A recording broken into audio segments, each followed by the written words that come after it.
आज इनके 2 एप्लीकेशन जो लगी हुई है वो सस्पेंशन ऑफ सेंटेंस की भी लगी हुई है और इलेक्शन कराने की जरूरत ही नहीं है आपको। क्रिकेट के अंदर जो अच्छा खेलता है वही जीता है। कल अफगानिस्तान ने अच्छा खेला। कुछ इंदिया दिया गया है कि हम प्राइवेटाइजेशन की तरफ बढ़े। ये आप गड्डी बदल लें भाई, दूसरी मर्तबा आपकी गड्डी फेल हुई है।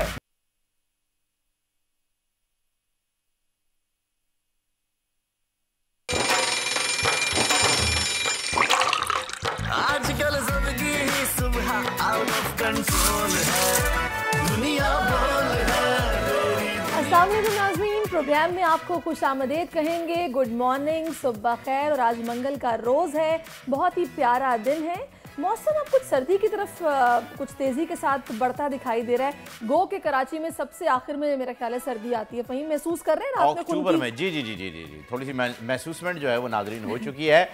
खैर आज मंगल के दिन सारिश ने बताया तो मंगल सारिश के दिन सारिश मंगल के दिन पैदा होने वाले लोग मांगलिक होते हैं क्या?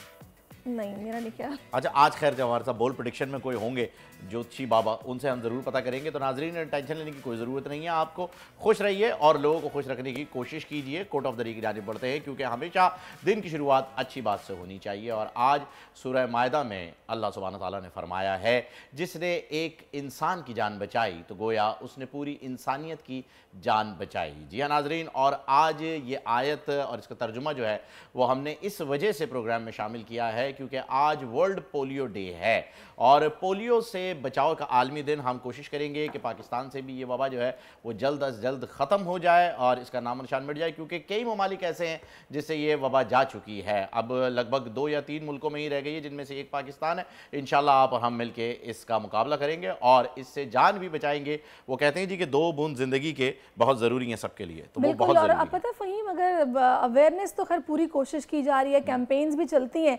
लेकिन कुछ पत्थर के दौर के लोग अभी ये नॉर्दर्न एरियाज में मौजूद हैं जो कि अगवाई कर लेते हैं पोलियो टीम को। नॉर्दर्न एरियाज में क्या, आपने कराची में मौजूद है ऐसी जगहें जहां से लोगों को निकालने की कोशिश कर रही है, जहां कानून नाफिज करने वाले इदारे घुस नहीं सकते, वहां नहीं जाने देते। ऐसा ही है, लेकिन खैर अल्लाह ताला इनको नेकी की हिदायत भी दे और कुछ ये चीज़ों को समझने की इनको तौफीक अता करे कि इन्हें समझ आए कि अपने बच्चों के साथ ये जुल्म नहीं करना। कल को जब वो डिसेबल हो जाएंगे तो पता नहीं कैसे ये बर्दाश्त करेंगे। और अवेयरनेस खैर इस हवाले से हमारी गवर्नमेंट भरपूर तरीके से कर रही है। आवाम को भी जो है वो सपोर्ट करना चाहिए। बढ़ते हैं बड़ी खबर की जानिब।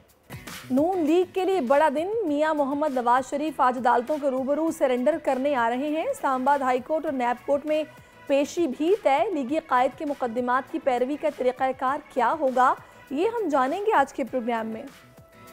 एवरेज बैटिंग, बदतरीन बॉलिंग, गंदी फील्डिंग, पाकिस्तान की नाकिस परफॉर्मेंस ने अफगानिस्तान से तारीख रकम करा दी। तारीख में पहली बार कौमी टीम अफगानिस्तान के खिलाफ हार से 2-4 करोड़ों फैंस का दिल टूटा है। पीसीबी को जवाब देना होगा। कोई मुकाबिल नहीं दूर तक, बल्कि बहुत दूर तक। पाकिस्तानी टेनिस स्टार अबू बकर तलहा ने साबित कर दिखाया। कतर में होने वाली एशियन टेनिस फेडरेशन चैंपियन में सिंगल्स और डबल्स मुकाबले जीतने वाले फख्रे पाकिस्तान आज होंगे दुनिया बोल है कि मेहमान। और माजूरी से इनकार, जिंदगी से प्यार, 2 कतरे हर बार। दुनिया भर में आज पोलियो से आगाही का दिन मनाया जा रहा है। पाकिस्तान वायरस के खिलाफ जंग में कामयाबी के कितना करीब है, जानेंगे आज के प्रोग्राम में। ये जनाब वो तमाम बड़ी खबरें जिन पर डिटेल में डिस्कशन होगा और बड़े ज़बरदस्त मेहमान जो कि आज हमारे शो का हिस्सा बनने वाले हैं। मुझे भी उनसे मुलाकात का इंतज़ार है, आप भी मुंतज़िर रहिए। अब ट्रेंड्स की तरफ आते हैं और ट्रेंड अनडाउटेडली आपको पता ही है, पाकिस्तानियों का जब दिल टूटता है तो फिर वो सोशल मीडिया का सहारा लेते हैं अपने दिल की भड़ास निकालने के लिए। तो तकरीबन 3,41,000 लोगों ने ट्वीट्स किए पाकिस्तान में मुकाबला अफगानिस्तान और ये वर्ल्ड कप का मैच एक बड़ा अपसेट। और यकीन कीजिए ऐसे महसूस हो रहा था कि जैसे अफगानिस्तान नहीं ऑस्ट्रेलिया पाकिस्तान के खिलाफ खेल रहा है और किसी जगह पे किसी पॉइंट पे ये फील नहीं हुआ कि शायद कुछ स्ट्रगल की जा रही है अफगानियों की जानिब से। उन्होंने कंफर्टेबली बड़ा अच्छा खेल पेश किया और जीत उनका हक था जो कि उन्हें मिली। बिल्कुल जी, अफगानी ओपनर इब्राहिम जदरान ने माफ़ कीजिएगा 87 रन के साथ मैन ऑफ द मैच का जो है टाइटल भी जीत लिया है। ट्रेंड में सार्फिन अफगानी खिलाड़ियों के डांस की वीडियोस भी वायरल कर रहे हैं, शेयर कर रहे हैं। भाई देखिए, उन्होंने तो बहुत ही अच्छा खेला, मसला है बाबर 11 का। बाबर 11 खेल गई है बहुत ही गंदा। आप इसके लिए अफगानियों को क्यों बुरा कह रहे हैं यार? वो बेचारे तो बड़े पैट्रियट निकले अपनी मुल्क के लिए, अपने लोगों के लिए, अपनी टीम के लिए खुल के जश्न मना रहे हैं। 8 मुकाबले हुए हैं जिसमें से 7 हारे हैं, लगातार हारते जा रहे हैं और जीत के इतना करीब आके रह जाते थे। इस मरतबा वो जीते हैं क्योंकि हम बहुत ही गंदा खेले जनाब। ये हकीकत है। इस हकीकत को जितनी जल्दी एक्सेप्ट कर लेंगे उतना अच्छा होगा। लेकिन बाबर ने सारी जिम्मेदारी जनाब फील्डर्स पे डाली है कि पता नहीं एब्सेंट माइंडेड थे या कहाँ थे, कुछ समझ नहीं आई। इसी वजह से तो ट्रेंड में भी शामिल हो गए ना। अगला हैशटैग ही बाबर का है, बाबर के नाम पे हैशटैग बन गया है क्योंकि पाकिस्तान क्रिकेट टीम के कप्तान बाबर आजम ने अफगानिस्तान से शिकस्त की जिम्मेदारी जो है वो बॉलर्स पर डाल दी है। प्रेस कॉन्फ्रेंस में कहा है कि क्रिकेट में कुछ भी हो सकता है। बैटर्स ने अच्छा हदफ दिया था लेकिन गेंदबाज जो है वो परफॉर्म ना कर सके। ट्रेंड में सार्फिन बाबर आजम से नाराज तो नजर आ रहे हैं, जबकि कुछ ने टीम की मायूस कारकर्दगी पर पीसीबी से भी सवाल उठा लिए कि भाई अबरार भी बैठा हुआ है, आपने उसको डाल दिया है उन 3 में से, जब कोई किसी की हड्डी पसली टूटेगी तब आप उसे बुलाएंगे, वहां पर आपने उसको बिठाया हुआ है या नहीं लेकर आ रहे। हारिस का गायब है बैटिंग के लिए, अगर आप पूछे तो वो नजर नहीं आ रहा है। बहुत सारे जमान नहीं है, जमान साहब गायब हुए में, तो ये एक बड़ा मसला है, बड़े सवालात हैं। आप इतनी गंदी परफॉर्मेंस आपकी, आप कहते हैं जी कि हम विकेटें बचाएंगे, एंड में मारेंगे। और भाई एंड तक विकेटें बचती नहीं है आपके पास, आप रुकते ही नहीं है। आप देखें ओपनिंग कैसी होती है, आप अफगानिस्तान से सीखें कि ओपनर्स कैसे खेलते हैं, आप अपने ओपनर्स को छोड़ दें। बिल्कुल आपने सही कहा, बल्कि हम ये सोचते थे कि उनका स्पिन अटैक बड़ा जबरदस्त है तो शायद बैटर्स मार खा जाएंगे, लेकिन उनकी बैटिंग भी बड़ी जबरदस्त रही है। 5 स्पिनर्स खिलाए अफगानिस्तान ने कल सैरिश, 5 स्पिनर्स खिलाए। उन्होंने कहा जी कि पूरा जोर लगा दो। और हमारे वालों ने क्या खिलाया जी? हमारे वालों ने अपना बेस्ट बडी खिलाया है शादाब, हमारे वालों ने उसामा मीर को खिलाया है, हमारे वालों ने जो है वो हसन अली द जनरेटर, पता नहीं वो जनरेटर कब चलेगा भाई, हमें तो ऐसा लग रहा है जैसे जनरेटर के अंदर फ्यूल ही नहीं है। सही कह रहे हैं आप। यही वजह कि कैप्टनसी भी हैशटैग बना हुआ है और इस पर भी बहुत सारे लोगों ने ट्वीट्स किए हैं। कैप्टनसी पर क्वेश्चन मार्क था कि डिसीजंस किस तरह लिए गए और कैसे डिसीजन लिए जा रहे हैं। कुछ अच्छा काबिल जो कैप्टन होता है वो तो ग्राउंड में सिचुएशन को देखते हुए, जिस तरह का खेल पेश किया जा रहा है मुखालिफ टीम की जानिब से, उसको देखते हुए डिसीजंस लेता है और कोशिश करता है कि मैच अपने हाथ से ना निकले। लेकिन हमें तो लगा मैच हमारे हाथ लगा ही नहीं। तो यही वजह कि कैप्टनसी भी एक हैशटैग बना हुआ है और इस पर भी बहुत सारे सारिफीन ने ट्वीट्स किए। बिल्कुल ऐसा ही है सैरिश। और आपको एक और बड़ी हैरत अंगेज बात यह है कि कमेंटेटर ये कह रहे हैं कि भाई आप नहीं बात करें उसके बारे में, आप अपने स्पिनर्स को ना खिलाएं, अपने स्पिनर्स को हटाएं और रऊफ को और शाहीन को लेकर आ जाएं, लेकिन बाबर नहीं लेकर आए। बहरहाल ये हुआ था कल। बिल्कुल ये नाकिस कप्तानी थी। यानी हाँ खैर अब अगले 4 मैचेस हैं जो हमें जीतना है, जिसकी भी मुझे तवक्को नहीं लग रही है, फिर भी कुछ पॉजिटिव बोलना चाहिए। सुबह का टाइम है, जीतेंगे इंशाल्लाह। बड़ी हल्की टीम है सामने, न्यूजीलैंड है और अपना साउथ अफ्रीका है, उनसे मैच है अभी हमारा। बांग्लादेश है, तो भारी टीम है। चले जनाब, मियां मोहम्मद नवाज शरीफ की अब बात करनी है, जो कि वतन वापसी के बाद आज अदालतों के रूबरू सरेंडर करेंगे। साबिक वज़ीर आज़म आज इस्लामाबाद हाई कोर्ट और नैब कोर्ट में पेश होने जा रहे हैं। इस्लामाबाद हाई कोर्ट ने अल-अज़ीज़ और रेवनफील्ड रेफरेंस में नवाज शरीफ की पेशी के लिए सर्कुलर जारी कर दिया है। सिक्योरिटी के इंतजाम सख्त हैं, सिर्फ खुसूसी इजाज़तनामे के हामिल अफराद अहाता अदालत में दाखिल हो सकेंगे। इसी सारी सूरत हाल पर बात करने के लिए एडवोकेट हाफिज़ एहसान अहमद, जो कि माहिर कानून है, वो भी हमें ज्वाइन कर चुके हैं। इसके साथ साथ नज़ीर लगारी साहब सीनियर एनालिस्ट हैं, वो भी इस वक्त हमारे साथ मौजूद हैं। मैं चाहूँगी पहले क्योंकि अदालती मामला है, आज पेशी भी है, सरेंडर करने जा रहे हैं मियाँ साहब, तो क्या तरीक़ाकार होगा? हाफिज़ एहसान अहमद साहब, बहुत शुक्रिया आपके वक्त का। मुझे बताइएगा, आज ये 24 तारीख तक की बेल थी और आज अब ये जब पेश होंगे, सरेंडर करेंगे, मेरा ख्याल है मज़ीद ज़मानत की इस्तदा की जाएगी। क्या प्रोसीजर आप होता देख रहे हैं आज? बिस्मिल्लाहिर्रहमानिर्रहीम। आज 2 चीज़ें आएंगी। एक तो ये है कि जो उनको प्रोटेक्टिव बेल दी गई थी इस्लामाबाद हाई कोर्ट से, या उनके वारंट्स जो थे, जो तोशाखाना केस के अंदर सस्पेंड किए गए थे, उनके ऊपर आज जब वो पेश होंगे तो पेश होने के बाद जो है 2 चीज़ें हैं। एक ये है कि उन्होंने सस्पेंशन ऑफ सेंटेंस के लिए भी अप्लाई कर दिया हुआ है, जो आज वो केस लगा हुआ है सरेंडर के साथ साथ। अगर अदालत जो है आज उनकी सस्पेंशन ऑफ सेंटेंस कर देती है तो मियाँ साहब जेल के अंदर नहीं जाएंगे।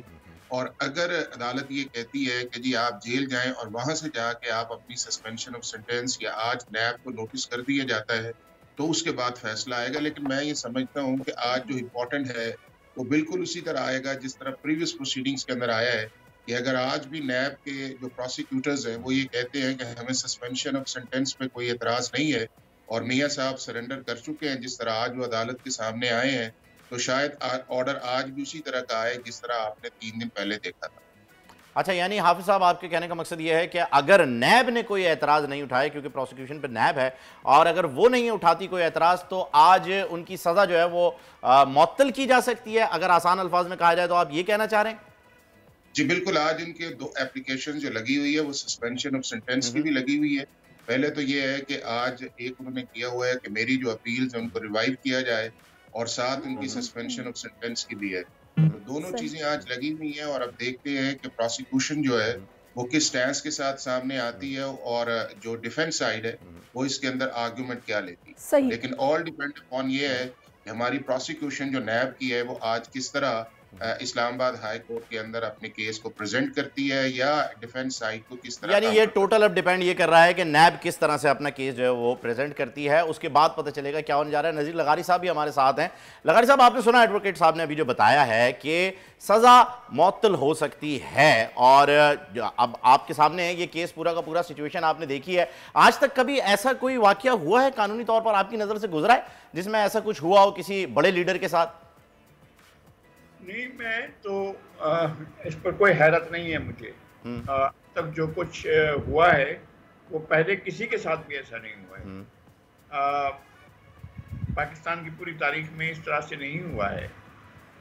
हम पूरी उस तारीख को देखते हैं, जब 3 महीने की भी हुकूमत नहीं बनी थी बंगाल में, तो कहा गया था ये, और कोई भी किसी अदालत से कोई आर्डर लिए बगैर जो सबसे बड़ी मेजॉरिटी पार्टी थी उसको कहा कि इसका लीडर जो है, जिसने करारदाद लाहौर पढ़ी थी यहाँ लाहौर शहर में, उसको कहा था कि ये गद्दार है, और कोर्ट का आर्डर नहीं था, और ये जो है खाइन है, और इसकी हुकूमत हम ख़त्म कर रहे हैं। तो ख़त्म कर दी गई थी, जबकि उसकी मेजॉरिटी इतनी बड़ी थी कि मुस्लिम लीग की 9 सीटें थीं और उसकी पार्टी की जो थी वो 250 से ज़्यादा सीटें थीं।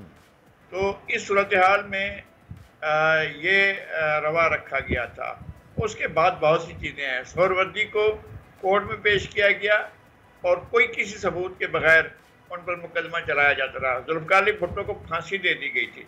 मैं बिल्कुल नहीं चाहता हूँ कि मियां नवाज शरीफ को ज़रा से भी कोई तकलीफ हो, लेकिन कानून के साथ जो कुछ हो रहा है होता रहा है, और इनके लिए जितनी अब नहीं है, बल्कि इससे पहले जब 2007 में वापस आए थे तब भी जितनी सहूलतें हुई थी, किसी की मुल्क की तारीख में तो ऐसी कोई मिसाल अच्छा नहीं है। लगारी साहब, मुझे ये बताइएगा, अभी मौजूदा अगर हालात और वाक़यात की बात की जाए, आपने मियाँ साहब की तकरीर भी सुनी, और तकरीर में उनकी तरफ से वाज़ेह पैगाम ये था कि इस मुल्क को अब उन्होंने ठीक करना है, बहरानों का हल उनके पास है, उनके दौर में क्या था और अब क्या हो रहा है। उन्होंने बड़ा तकाबुल भी इस हवाले से पेश किया। अभी सियासी मुखालिफिन जो बात कर रहे हैं, जो तासुर दिया जा रहा है कि स्टेज तैयार किया गया, डील हो गई, और मियाँ साहब का सियासी कद बढ़ जाता अगर सरेंडर पहले करते और वहाँ से ज़मानत लेके फिर आके खिताब करते तो ज़्यादा बेहतर होता। आपने किस तरह देखा है? इत्तेफाक ये है कि मैंने ऐसे ही देखा जैसे आपने कहा है। और देखिए, इस मुल्क में एक कानून है, इस मुल्क में एक रियासत है, रियासत के इदारे हैं, वहाँ पार्लियामेंट है, एग्जीक्यूटिव है, अदलिया है, सबके अपने में दायरा कार हैं, और कानून है, आपके पास आइन है, आपके पास दस्तावेजात रखी हुई हैं, आपके कवानीन, पूरे के पूरे कवानीन जो हैं वो कैसे अप्लाई होते हैं। मुझे ये नहीं है कि जनाब इनके साथ तो बिल्कुल कोई इबरतनाक बात नहीं करनी चाहिए, इबरतनाक कोई भी ऐसी सूरत हाल नहीं होना चाहिए। मसला ये है कि जो कुछ पहले हुआ था इनके साथ वो तो गलत हुआ था, और अब जो कुछ हो रहा है, इनको जो फेवर हो रहा है वो भी कानून के मुताबिक तो नहीं हो रहा है। ठीक है, आपकी मर्जी है, आपने करना है। मुझे उस वक्त से डर लगता है कि जब 3 साल के बाद फिर वही सूरत हाल पैदा होगी, फिर कोई और जो है इस लाइन पर, इस जगह पर, इस मकाम पर खड़ा होगा, और शायद ये नहीं खड़े होंगे तो फिर क्या होगा। अच्छा लगारी साहब, यहाँ पर जो एक चीज़ जो कि जिस पर बहुत सारे लोगों ने तज्जिया भी किया, डिस्कशन भी हुआ, कि मियाँ साहब ने भी तकरीर के दौरान इलेक्शंस के हवाले से बात नहीं की कि हो जाने चाहिए, या जैसे पीपल्स पार्टी जोर दे रही है कि 90 रोज़ में हो जाने चाहिए। क्या वजह है? क्योंकि देखिए, बात ये हो रही है कि मियाँ साहब चौथी बार चाह रहे हैं कि जी वज़ीर आज़म बने और इस मुल्क के हालात को ठीक करें और बहरानों से निकालें, लेकिन नाअहली की तलवार भी लटक रही है। फिर इलेक्शन एक्ट में जो तरमीम करके 5 साल नाअहली को कर दिया गया था, आपको नजर आ रहा है कि मियाँ साहब आगे इलेक्शन भी लड़ेंगे और वाकई चौथी बार वज़ीर आज़म बन जाएंगे? नहीं, एक रास्ता और भी है। वो रास्ता आज सोचा जा सकता है, सोचा जाए।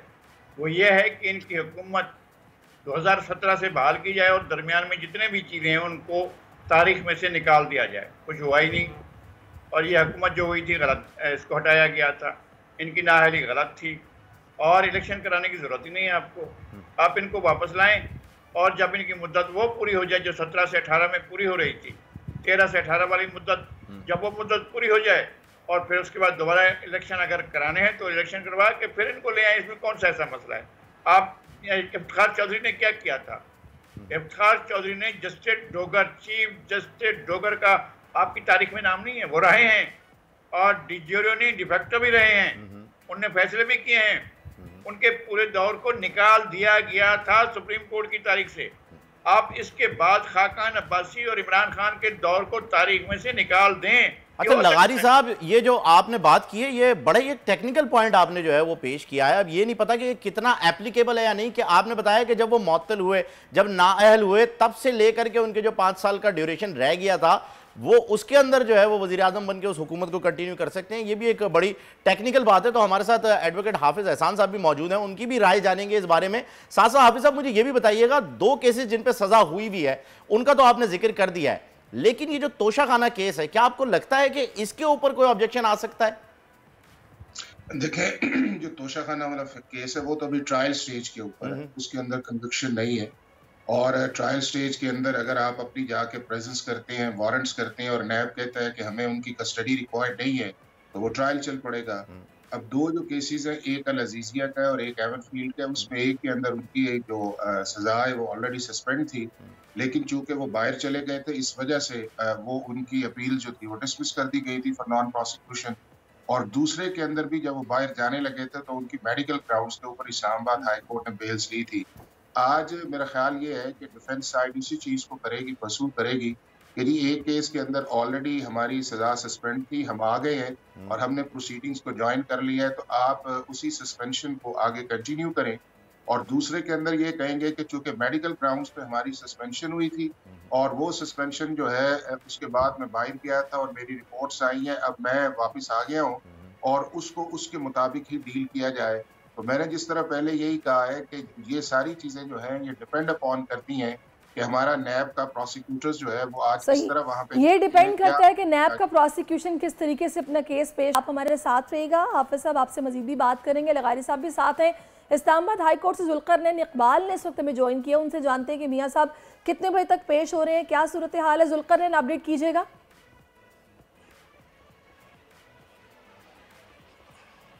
देखिए, एहतसाब अदालत में पहले नवाज शरीफ ने पेश होना है, इसके बाद वो इस्लामाबाद हाई कोर्ट में जाएंगे। इस वक्त एहतसाब अदालत की अगर मैं बात करूं तो जज मोहम्मद बशीर इस वक्त अपने भी कमरा अदालत के अंदर नहीं है। यूसुफ रज़ा गिलानी जो तोशाखाना केस में शरीक मुल्ज़िम है वो इस वक्त वहाँ पर कम में एन मुमकिन है, क्योंकि उनके हाजिरी आज के लिए तो जब जज आए कोर्ट की कार्रवाई उनको सिर्फ हाजिरी लगाकर जाने की इजाज़त दे दी जाए। और जहाँ तक बात है साबिक़ वज़ीर-ए-आज़म नवाज शरीफ की, जिनके दायमी वारंट आज तक के लिए मुअत्तल किए गए थे तोशाखाना केस में एहतसाब अदालत की जानिब से, और आज अगर वो पेश नहीं होते इन एनी केस तो फिर वो वारंट बहाल कर दिए जाएंगे एहतसाब अदालत की जानिब से ही। उसके हवाले से बताया जा रहा है, ये बताइएगा कि मियाँ साहब कब तक पहुँच रहे हैं अदालत, क्या अपडेट्स हैं आपके पास? रवाना हो चुके हैं, घर से निकल चुके हैं, कब तक जो है वो यहाँ पहुंचेंगे? 11 बजे का 11 से 11:30 बजे तक का बताया जा रहा है कि उन्होंने यहाँ पर आना है। लेकिन 11 से 11:30 बजे के दरमियान का वक्त दिया जा रहा है साबिक़ वज़ीर-ए-आज़म नवाज शरीफ का एहतसाब अदालत में आने का, और आपकी उनकी यहाँ पर हाजिरी होगी और जो कानूनी अमल है उसको आगे बढ़ाया जाएगा अदालत की जानिब से। जिसके बाद वो यहाँ से निकलेंगे और इस्लामाबाद हाई कोर्ट जाएंगे, जहाँ पर अल अजीजिया और फ्लैग जो एवनफील्ड रेफरेंसेस में अपीलें हैं उनकी सजा के खिलाफ उनके ऊपर, और जो फ्लैगशिप रेफरेंस में उनकी बरीयत के खिलाफ नैब की अपील है, इन तमाम अपीलों के ऊपर समाअत होगी। तो 11 बजे तक का वक्त बताया जा रहा है, क्योंकि यहाँ पर वो आएंगे, यहाँ से फ्री होकर 12 बजे इस्लामाबाद हाई कोर्ट में समाअत होनी है, तो यहीं से वो सीधा वहाँ पर निकल जाएंगे। तो अभी सुबह 8:30 बजे नॉर्मली कोर्ट स्टार्ट होते, लेकिन है वो अदालत का बाकायदा यूसुफ रज़ा गिलानी जो शरीक मुल्ज़िम है साबिक़ वज़ीर-ए-आज़म नवाज, ठीक है, वो यहाँ पर पहुँच चुके हैं। और अभी आप ये बता रहे हैं कि मियाँ साहब क़यामत तकरीबन 11 साढ़े 11 बजे मुतवक्की है। इंतज़ामात सख्त किए गए सिक्योरिटी के। बहुत शुक्रिया जुल्करनैन इकबाल, आपने हमें सूरत हाल से आगाह किया। नज़ीर लगारी साहब भी हमारे साथ मौजूद हैं और अब हाफिज़ एहसान साहब भी हमारे साथ मौजूद थे। आप दोनों का भी मैं शुक्रिया अदा करूँगी कि आपने अपना कीमती वक्त हमें दिया। बिल्कुल जी सारिश, और अब जब मियाँ साहब पहुँचेंगे तब अपडेट्स हम करते रहेंगे अपने नाजरीन को, क्योंकि 11 साढ़े 11 तक का जो है वो टाइम हमें मिला है कि इस वक्त तक वो पहुँचेंगे, फिर उसके बाद हाई कोर्ट जाएंगे। तब तक जो है वो दीगर खबरें जो है वो प्रोग्राम में शामिल करते हैं। एक और अच्छी बात यह है कि मुल्क की सिनेमा घरों में भारतीय पंजाबी फिल्में रिकॉर्ड बिजनेस कर रही हैं, क्योंकि इन फिल्मों में पाकिस्तानी फनकार भी शामिल हैं।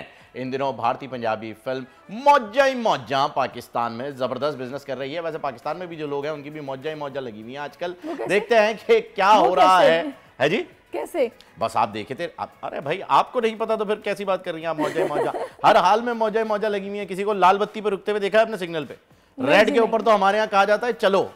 तो ये माहौल मौजा ही मौजा है ना। बाहर किसी मुल्क में जाए तो फाइन ही फाइन है। खैर, जुबैर हमारे साथ है, मोइन जुबैर जो है वो बताएंगे, गुफ्तगू कर रहे हैं वो उनके साथ, क्या बातें हुई उनकी जान लेते हैं मोइन जुबैर से। जी मोइन बताइएगा। अस्सलाम वालेकुम। हमारे साथ आज मौजूद हैं बड़ी खूबसूरत शख्सियात। आप इन्हें इस वक्त फ्रेम में देख रहे हैं, किसी तारुफ की मोहताज नहीं। गिपी ग्रेवाल और बिन्नू ढीलू। पाकिस्तान में इनको इतनी पॉपुलैरिटी मिली जब इनकी पहली फिल्म लोगों ने देखी कैरी ऑन जट्टा। उसके बाद ये डायलॉग्स आज तक लोगों को याद हैं। अब मज़े की बात ये है और अच्छी खबर ये है इनके फैंस के लिए कि इनकी फिल्म आई है मौजा ही मौजा, जिस फिल्म ने रिलीज़ के साथ ही ज़बरदस्त बिजनेस करना शुरू कर दिया है। कैरी ऑन जट्टा 3 रिलीज़ हुई और ख़बर यह है कि उस फिल्म ने भारत में रिकॉर्ड बिजनेस किया। पहली पंजाबी फिल्म साबित हुई जिसने 100 करोड़ का बिजनेस किया, और पाकिस्तानी मार्केट में इस फिल्म ने 30 करोड़ से ज़ायद का बिजनेस किया, जो एक रिकॉर्ड है। अब मौजा ही मौजा फिल्म आई है। इस कास्ट से हम बात करते हैं। पहले बात करेंगे गिपी ग्रेवाल से, और दोनों का हम शुक्रिया अदा करते हैं कि उन्होंने हमें भारत से वक्त दिया। गिपी भाई की हाल चाल है? ठीक हो? बिनू साहब तुसी भी ठीक हो? ऑल वेल जी, बहुत अच्छे जी, बहुत अच्छे, बहुत वधिया है और बहुत इंजॉय कर रहे हैं इस वक्त। तुसी कह सकते हो कि मौजा ही मौजा ने। अच्छा, मौजा ही मौजा ने। अच्छा गिपी भाजी ये दसो, फिल्म मौजा ही मौजा ਤੁਹਾਡਾ ਜਿਹੜਾ ਪ੍ਰੀਵੀਅਸ ਫਿਲਮਾਂ ਦਾ ਰਿਕਾਰਡ ਹੈ ਪਾਕਿਸਤਾਨ ਦੀ ਮਾਰਕੀਟ ਵਿੱਚ, ਉਹ ਬੜਾ ਜ਼ਬਰਦਸਤ ਰਿਹਾ ਹੈ, ਤੇ ਪਾਕਿਸਤਾਨੀ ਮਾਰਕੀਟ, ਪਾਕਿਸਤਾਨੀ ਫੈਨਸ ਵਾਸਤੇ ਕੀ ਕਹੋਗੇ ਇਸ ਅੱਜ ਦੇ ਇੰਟਰਵਿਊ ਦੇ ਜ਼ਰੀਏ ਫਿਲਮ ਮੌਜਾ ਹੀ ਮੌਜਾ ਦੇ ਬਾਰੇ 'ਚ?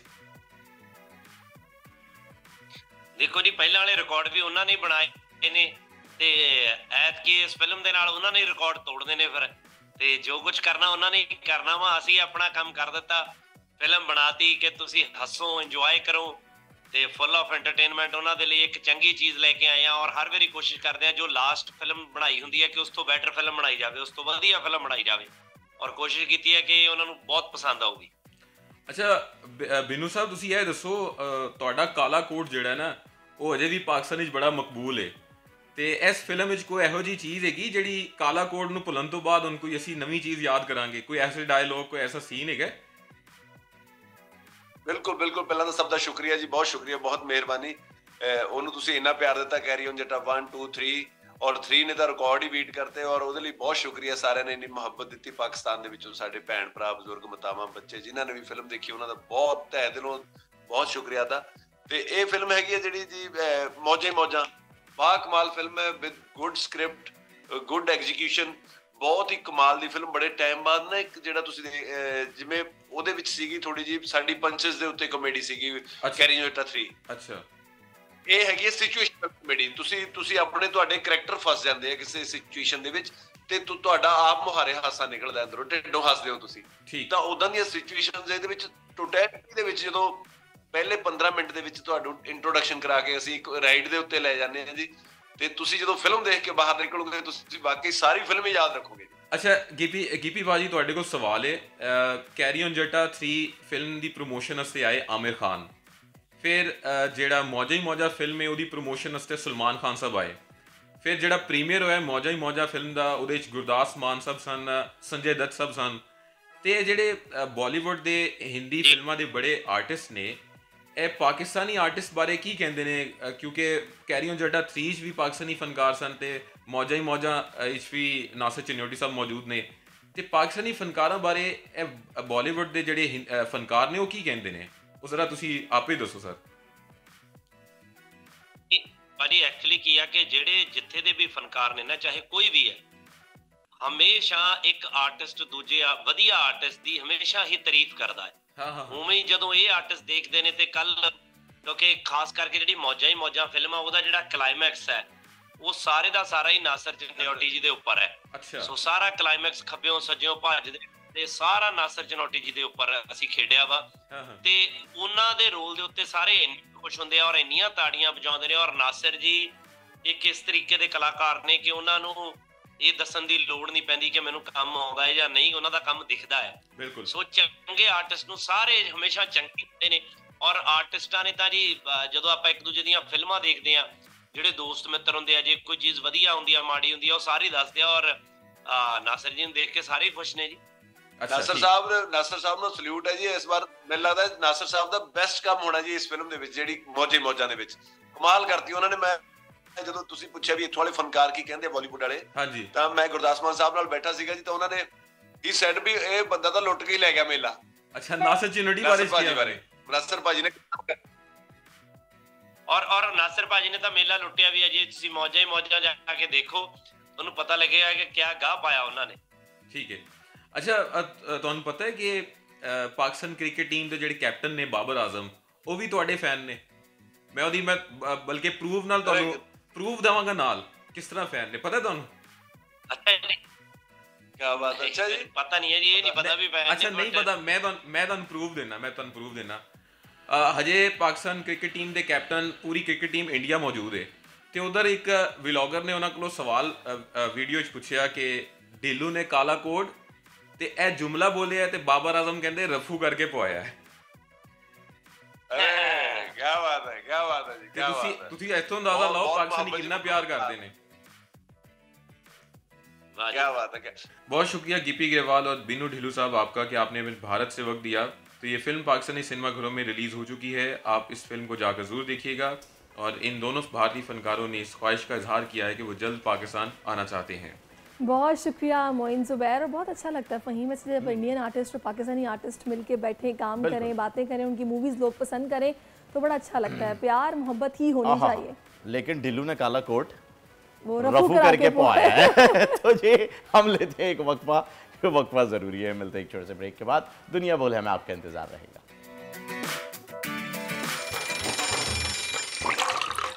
आजकल जिंदगी ही सुबह आउट ऑफ कंट्रोल है, दुनिया बोल है, दुनिया बोल है।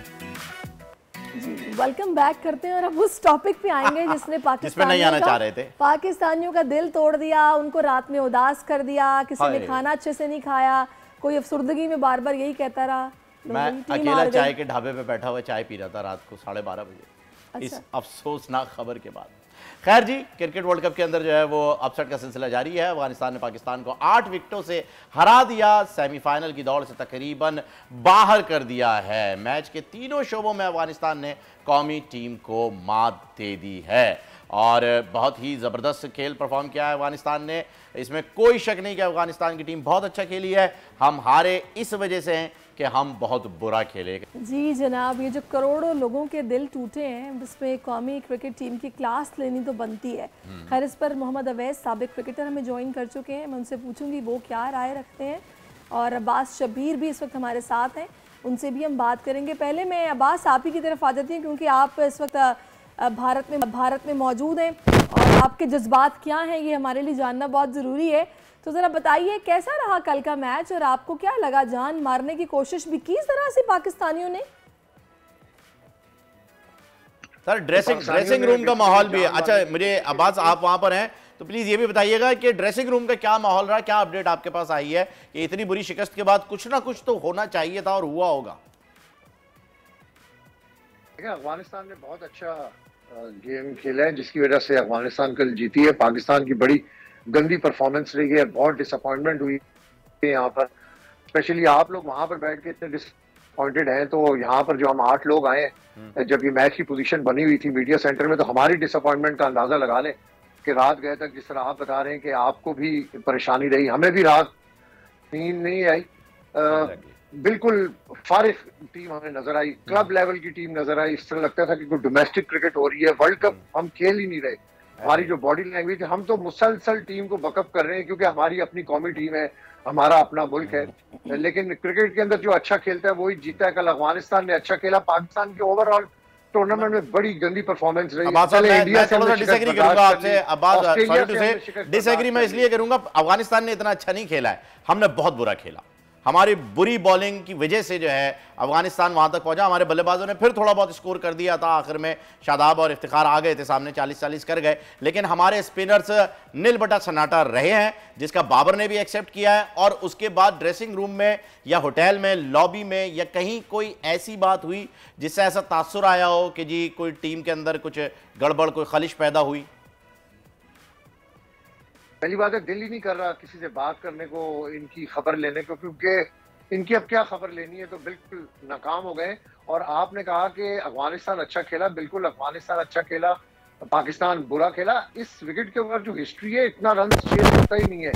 आप देखेंगे जिस तरह बटेरे पकड़ रहे थे ना खिलाड़ी फील्डर, उस तरह इन्होंने कल फील्डिंग की है। बिल्कुल बॉलिंग के अंदर भी ये मुकम्मल तौर पर नाकाम रहे। कहते हैं जी वर्ल्ड नंबर 1 बॉलिंग है। बैटिंग के अंदर भी आप ओपनिंग देखें, मामूल आपको कल आप फिर देखें 0/0, तो टीम की में जगह ही नहीं बनती। हमें अब टीम की ड्राई क्लीनिंग की जरूरत है, जो ओवर साइज कपड़े हैं, बिल्कुल ड्राई क्लीनिंग की जरूरत है। मोहम्मद उवैस आपकी तरफ आएंगे। मोहम्मद उवैस आपसे जानना चाहूंगा, ओवर साइज कपड़ों को अब्बास ने बड़ी अच्छी बात की, अब्बास शबीर साहब ने, उन्होंने कहा कि जी अभी इमामुल हक का जिक्र किया, तो मैं तो कल से ये सबको कह रहा हूं कि जी चाचा ने अफगानिस्तान को जिता दिया है और भतीजे ने जो है जी पाकिस्तान को हार के करीब लाके खड़ा कर दिया, क्योंकि कंसिस्टेंसी के साथ 0 उनकी परफॉर्मेंस चल रही है अभी तक। बात करेंगे हमारी बॉलिंग की। हमारे स्पिनर जो हैं वो किसी काम ना आ सके। कमेंटेटर भी बोलते गए कि भाई स्पिनर्स नहीं चल रहे हैं, हटा दो, रऊफ को ले आओ, शाहीन को ले आओ, लेकिन बाबर साहब को शायद कुछ करना ही नहीं था, ऐसा लग रहा था। आपकी क्या राय है इस बारे में? मैं इंट्रो में आपको सुन रहा था तो खाने वाली आप बात चाय की करे, तो यकीन माने कल तो अनार पड़े थे सामने, वो दिल्ली किया खाने को, जो अजीब परफॉर्मेंस थी हमारी पाकिस्तान टीम की। लेकिन जो पूरे का ओवरऑल परफॉर्मेंस की आप बात करें तो यहाँ पर इश्यूज तो आपको पता है, चाहे कैप्टनसी की बात करें, चाहे बॉलर्स की बात करें, हाईलाइट हो रहे हैं। लेकिन स्पेसिफिकली मैं कप्तानी से थोड़ा बहुत मैं कहता हूँ कि नाराज़ भी था कि भाई जब आपको पता है कि हारिस रऊफ को, चले अगर मैं कंसिडर करूं तो पावर प्ले का वो फास्ट बॉलर नहीं है। हारिस रऊफ ज़्यादातर बॉलिंग करते हैं जब पावर प्ले ख़त्म होता है, फील्डर्स दायराकार से बाहर चले जाते हैं, तब वो एक स्ट्रेंथनिंग फास्ट बॉलिंग करते हैं। आप उनको पावर प्ले में क्यों यूज़ करते हो? आपने वही गलती ऑस्ट्रेलिया वाले मैच में भी की थी। 7 ओवर्स के बाद आपने शाहीन को हटाया था, आप जाके उनको 32 में 33 ओवर में लेके आए थे जब पाकिस्तान ने कम बैक किया था, बीच में हारिस रऊफ को मार पड़ती रही। कल भी आपने देखा होगा हारिस रऊफ को पहले ओवर में उन्होंने 14 या 17 रन मारे थे, तो आपको समझ आ जानी चाहिए थी कि मैंने हारिस रऊफ को हटा के। थोड़ा सा इसमें ऐड करूंगी, मुझे ये समझ नहीं आई कि जब फास्ट बॉलर्स ने 2 विकेटें आई थिंक सो निकाली हैं, तो उसके बाद शादाब और ये इसको उसामा मीर को एंड में लाने की जरूरत क्या थी? अगर फास्ट बॉलर्स को ही चलाया जाता और नजर आ रहा था कि चलो ये कुछ ना कुछ तो लाइकली कर रहे हैं, तो फिर क्यों ये डिसीजन लिया बाबर ने? वो भी एंड में उसामा मीर और उसको लेके आ गए। देखिए यहाँ एक तो आपको पता है जिस वक्त मैच स्टार्ट हो रहा था तो टॉस बड़ा डिपेंडेंट था कि टॉस के कौन जीतेगा, क्योंकि चेन्नई की जो विकेट है स्लो विकेट है और थोड़ा बहुत आपको पता है यहाँ ड्यू पड़ता है। लेकिन कल मुझे ड्यू का नजर नहीं आया। इनफैक्ट मेरे ज़हन में ये बात जरूर थी कि पाकिस्तान ने ठीक है टॉस जीता है, पाकिस्तान पहले बैटिंग कर रहा है, लेकिन दूसरे एंड पे पाकिस्तान को मुश्किल होगी बॉल में, क्योंकि ड्यू पड़ता है, यहाँ पर बॉल ग्रिप नहीं करेगा। ड्यू कल नजर नहीं है, लेकिन बैटिंग ज्यादा आसान होती गई है। सबसे अच्छी चीज जो मुझे लगी, देखें हमने बहुत बुरी बॉलिंग की है, फील्डिंग सबसे ज्यादा स्लॉपी रही, लेकिन अफगानिस्तान को इसलिए मैं थोड़ा सा अप्रिशिएट करता हूँ कि ना वो पैनिक बटन कल उनका ऑन हुआ है, उन्होंने बड़ा सिंगल डबल्स बड़े आराम से लिए हैं। सबसे बड़ा इशू जो आपकी फील्डिंग में रहा, आपके फील्डर के हाथ से जहां एक बनता है आप 2 रन देते रहे हो यार। वो इतना तेज विकेट के बीच में उन्होंने प्रेशर डाला हुआ था कि आपके फील्डर्स के फेस से नजर आता है कि प्रेशर कितना ज्यादा है, सर्कल में वो लेते रहे थे आपसे। तो ये सबसे बड़ा एक इशू है। लेकिन देखें सारी चीजें आपको कंसिडर करनी पड़ेगी। टूर्नामेंट मेरे लिए मैं कहता हूँ खत्म हो चुका है। जब आप अफगानिस्तान से हारे हो, स्टेटमेंट्स वहां से जो आ रही हैं, कल आपके सेरेमनी के अंदर वो बंदा कह गया कि जी उसके नाम मैं कर रहा हूँ जो पाकिस्तानी अफगानियों को निकाल रहे हैं पाकिस्तान से, तो इससे बड़ा तमाचा शायद मेरे लिए नहीं है जो अफगानियों ने कल किया। और सबसे ज्यादा जश्न भी उन्होंने मनाया। कल क्रिकेट बोर्ड ने भी उनके कहा है कि ये जो जीत है हमारे लिए सबसे ज्यादा मायने रखती है, इंग्लैंड से भी ज्यादा मायने रखती है। कमेंटेटर भी ये बात कर रहे थे, तो ये बहुत बड़ी मैं कहता हूँ कि तमाचा हमारे ऊपर है। और पाकिस्तान जो टीम वहां पर बैठी है, खास करके जो भाई साहब जो डायरेक्टर क्रिकेट वहां पर लगाए हुए हैं, जो जनाब आला स्काइप पे आके टीम को ट्रेन आउट करते रहे हैं, डर्बी शहर में उनकी जो परफॉर्मेंस थी मिकी आर्थर की सबके सामने की बात है। और फिर भी आपने उनको स्टिक अराउंड किया हुआ अपनी टीम के साथ। प्लान कहाँ पर आपके बॉलर्स की बात होती थी वर्ल्ड कप से पहले कि दुनिया के बेस्ट बॉलिंग लाइनअप है, Haris Rauf one of the best death वो बॉलर था। मॉनी मॉकल को बिठाए ना सामने, पूछे ना बॉलिंग कोच को भाई डाउनफॉल कहाँ से आया है, बैटिंग कोच को पूछे ना कि भाईजान डाउनफॉल कहां से आया है पावर प्ले के अंदर। बिल्कुल दुरुस्त कह रहे हैं आप उवैस, बिल्कुल दुरुस्त कह रहे हैं, क्योंकि इसके ऊपर एक रेफरेंस भी मेरे पास मौजूद है कि जब ऑस्ट्रेलिया का मैच हो रहा था तो जंपा को बताने के लिए जो है वो उनके कोच बाउंड्री लाइन पर आ गए थे और उन्हें जब गाइड किया जंपा को, उसने आते ही 2 विकेटें ले ली थी और वो गाइडेंस जो है वो काम आती है, लेकिन यहाँ नहीं आई। अच्छा, अब्बास की तरफ वापस आएंगे, अब्बास हमारे साथ ही हैं। मैं जानना चाहूंगा सर कि ये बताइएगा, ये जो अभी मोहम्मद उवैस ने बात की कि जी वहाँ कमेंटेटर बात कर रहे थे, वहाँ पर पब्लिक जो है उसका सपोर्ट था, इंडियन क्राउड जो है वो अफगानिस्तान टीम को सपोर्ट कर रहा था, फिर उनके मैन ऑफ द मैच ने भी जो है वो ये जीत जो है वो डिक्लेयर कर दी उन अफगानियों के लिए जिन्हें पाकिस्तान से बाहर निकाला जा रहा है, जो कि IDPs थे और यहाँ कुछ अर्सा बिताने के लिए जंग के दिनों में आए थे। ये सारे माहौल के साथ जब आप 8 लोग, जिनका आप बार बार तस्करा करते हैं कि हम सिर्फ 8 हैं, ये 8 लोग किस तरीके से अपने आप को जस्टिफाई कर पाए कि जी हम वर्ल्ड क्लास टीम है, हम नंबर 1 टीम है, हमारा नंबर 1 कप्तान है, फिर किस तरीके से फेस कर रहे थे आप क्राउड को? है ही नहीं है हमारे पास, क्योंकि बड़ी अच्छी इन्होंने बात की है कि मॉनी मॉर्कल, ये मिकी आर्थर, ये स्काइप के ऊपर टीम को ट्रेन करते हैं और टूर्नामेंट से 2 दिन पहले ये टीम को ज्वाइन करते हैं, क्योंकि ये अकाउंटेबल नहीं है। ये तो टीम हार जाएगी, ये अपने मुल्कों को चले जाएंगे, आप किससे पूछेंगे कि क्या परफॉर्मेंस रही, कौन इसकी अकाउंटेबिलिटी करेगा? तो पाकिस्तान के अंदर अकाउंटेबिलिटी कोई भी नहीं है। ईस्ट इंडिया कंपनी वाला क्रिकेट बोर्ड में माहौल है, गोरे कोचेस रखे हुए हैं, 20 लाख, 25 लाख, 30 लाख, तो कोई अकाउंटेबिलिटी नहीं है, इनको कोई परवाह नहीं है, इन्होंने तो अपने मुल्क को वापस चला जाना है। रही पाकिस्तान टीम की परफॉर्मेंस की बात, तो पाकिस्तान टीम प्रेशर के अंदर थी कल, आप बॉलिंग के अंदर भी प्रेशर में आ गए, फील्डिंग में भी प्रेशर में आ गए, तो इस तरह लग रहा था कि बाबर आजम के पास कोई प्लान बी नहीं है कि जब कोई टीम प्रेशर में आती है तो एक प्लान बी होता है कि इसको किस तरीके से रिलीज करना है। बाबर आजम मुझे लगता है खुद भी कल बहुत ज्यादा प्रेशर में थे, जो उन्होंने प्रेस कॉन्फ्रेंस की वो भी बड़ी प्रेशराइज प्रेस कॉन्फ्रेंस थी। जो आपने इनिशियल इंट्रो दिया था कि टीम का माहौल कैसा था, वहां पे ड्रेसिंग रूम में क्या था, तो उसके बाद मैंने उनसे क्वेश्चन किया कि जी सोशल मीडिया पर जो पाकिस्तान में आपके खिलाफ कंपेन चल रही है, क्या इसका असर तो नहीं है? तो उन्होंने बड़ा लाइटली इस बात का जवाब दिया कि मैं तो सोशल मीडिया को देखता नहीं हूँ और ना मुझे पता है कि पाकिस्तान के अंदर क्या चल रहा है। तो बिल्कुल वो लाइलम रहे तमाम तर चीजों से। मैंने एक बार फिर आपको मैं बताता हूँ कि आप हमें एक तो अकाउंटेबिलिटी की जरूरत है और हमें ड्राई क्लीनिंग की जरूरत है। जो हमारे ओवर साइज प्लेयर हैं उनको फारिग करना है, जो स्मॉल साइज है उनको फारिग करना है। ठीक है, अच्छा मैं आपकी तरफ अवैस वापस आती हूँ। देखें, अगर ये नहीं करेंगे, अकाउंटेबिलिटी नहीं होगी तो सही, अकाउंटेबिलिटी नहीं होगी तो जाहिर है ये परफॉर्म नहीं करेंगे, ऐसे ही खेलते रहेंगे, मुश्किल हो जाएगा। अच्छा, आगे के जो मैचेस 4 रह गए हैं वैसे आपको क्या एक्सपेक्टेशन है? कॉन्ट्रैक्ट्स हैं सही, आगे आप पाकिस्तानी टीम का सफर कैसा देख रहे हैं वर्ल्ड कप में? और दूसरा, आप जो मैंने आपसे पॉइंट इससे पहले रेस किया था, कैप्टनसी पर क्वेश्चन मार्क था, क्या इस इवेंट के बाद बाबर को कैप्टनसी छोड़ देनी चाहिए? ये दोनों बातें बताएं।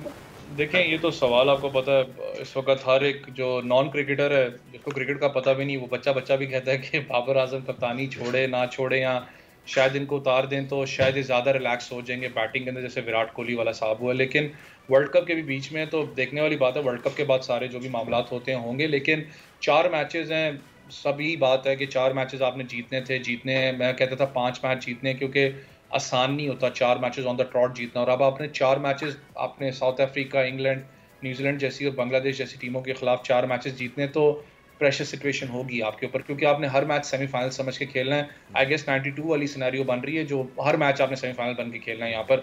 लेकिन अभी भी देखें, आपके पास टाइम तो नहीं है, यही लॉट है आपके पास। मैं थोड़ा सा ये भी क्लैरिफाई करना चाहूँ, जो लोग समझते हैं ना कि जो 3 प्लेयर्स बाहर बिठाए हैं उनके साथ चेंज कर दिया, जो उनके साथ तब तक आप चेंज नहीं कर सकते जब तक आपका प्लेयर इंजर्ड ना हो, उसकी मेडिकल रिपोर्ट ICC के पास नहीं जाए, तब जाके आप चेंज करते हो किसी प्लेयर को। तरीकाकार ये, अगर फ़खर जमान की जो मुझे अपडेट थी कि फ़खर जमान फिट हैं, साउथ अफ्रीका मैच में अवेलेबल होंगे, अगर आप उनको लेके आते हो, खुदारा उनको कहें कि जो 10 ओवर की गेम है आपने वो खेलनी है, छोड़ दें, भूल जाएं 40-30 ओवर को। 10 ओवर के अंदर आपने एक पैनिक बटन का स्टार्ट हमें देना है। जो इशू आपका ज़्यादा रहा है वो आपका मेंटेन एवरेज का रहा है। कल भी आप देखें, आपके प्लेयर्स ने बहुत अच्छा स्टार्ट दिया, लेकिन एकदम डिप हुआ 10 ओवर के अंदर। आप अफानियों को देखें, उन्होंने 100 रन प्लस की पार्टनरशिप की है।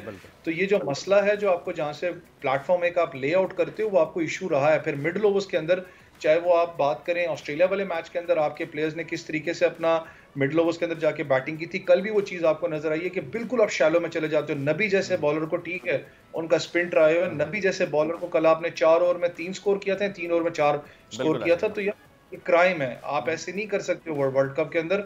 आपको एग्रेसिव खेलना पड़ेगा और आगे आपने साउथ अफ्रीका के साथ खेलना है। आपका ट्रैक रिकॉर्ड बेशक उनके खिलाफ अच्छा है, लेकिन ये टीम डिफरेंट है साउथ अफ्रीका की। ये बात तो हम जब से ये वर्ल्ड कप शुरू हुआ तभी से कर रहे हैं अवैस के एग्रेसिव खेलना पड़ेगा, रिस्क की ये जो फियर नज़र आता है ना, ये नहीं नज़र आना चाहिए। खैर अब अल्लाह करे, बेस्ट विशेस आगे टीम के साथ है, अगले 4 मैचेस में अच्छा परफॉर्म कर पाएँ। और जो बाबर ने इवेंट के शुरू में बात की थी कि जी ट्रॉफी घर लेके आनी, अल्लाह करे हकीकतन ऐसा मुमकिन हो पाए। बहुत शुक्रिया अवैस आपका भी, और अब्बास शब्बीर आपका भी बहुत शुक्रिया। उन्होंने एक और बड़ी मजे की बात की थी शुरू में, और उन्होंने कहा था कि मैं जवाब ग्राउंड में दूंगा, और पूरी कौम इंतजार कर रही है कि भाई कब जवाब दोगे, जवाब दे भी दो, हम मुंतजिर हैं आपके जवाब के, लेकिन जवाब करे आगे आने वाले मैचेस में बाबर जवाब दे दे, वरना जब वो यहाँ पहुंचेंगे तो उन्हें अलबत्ता काफी जवाब देने पड़ेंगे। बिल्कुल देने पड़ेंगे। लेकिन खैर अब क्रिकेट से आगे बढ़ते हैं और खेलों के मैदान से आपको बड़ी खबर देते चलें। कतर में होने वाले Asian junior tennis federation championship Pakistan ने अपने नाम कर लिया है। पाकिस्तान के होनहार खिलाड़ी जोहेब और अबू बकर ने सिंगल्स और डबल्स इवेंट भी जीते हैं। अबू बकर और तलहा जो हैं वो हमारे साथ हैं, उन्हें वेलकम करते हैं शो में। और सबसे पहले तो बहुत बहुत शुक्रिया आपके कीमती वक्त का, और बहुत मुबारक हो आपको कि आपने टेनिस जूनियर चैंपियन जो है वो चैंपियनशिप जीती, चैंपियन बन गए। कतर में होने वाली एशियन टेनिस चैंपियनशिप के लिए कितनी तैयारियां करनी पड़ी थी आपको?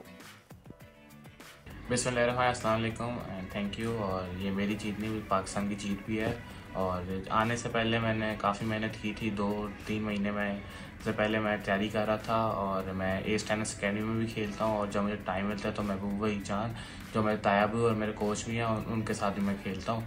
तो आने से पहले मैंने काफ़ी अबू बकर, आपने अपने टीम मेंबर जुहेब के साथ दोहा में सिंगल्स और डबल्स इवेंट भी जीते हैं, तो ये बॉन्डिंग कितने अरसे से कायम है? दोनों क्या दौरान मैच भी एक दूसरे को गाइड कर रहे होते हैं?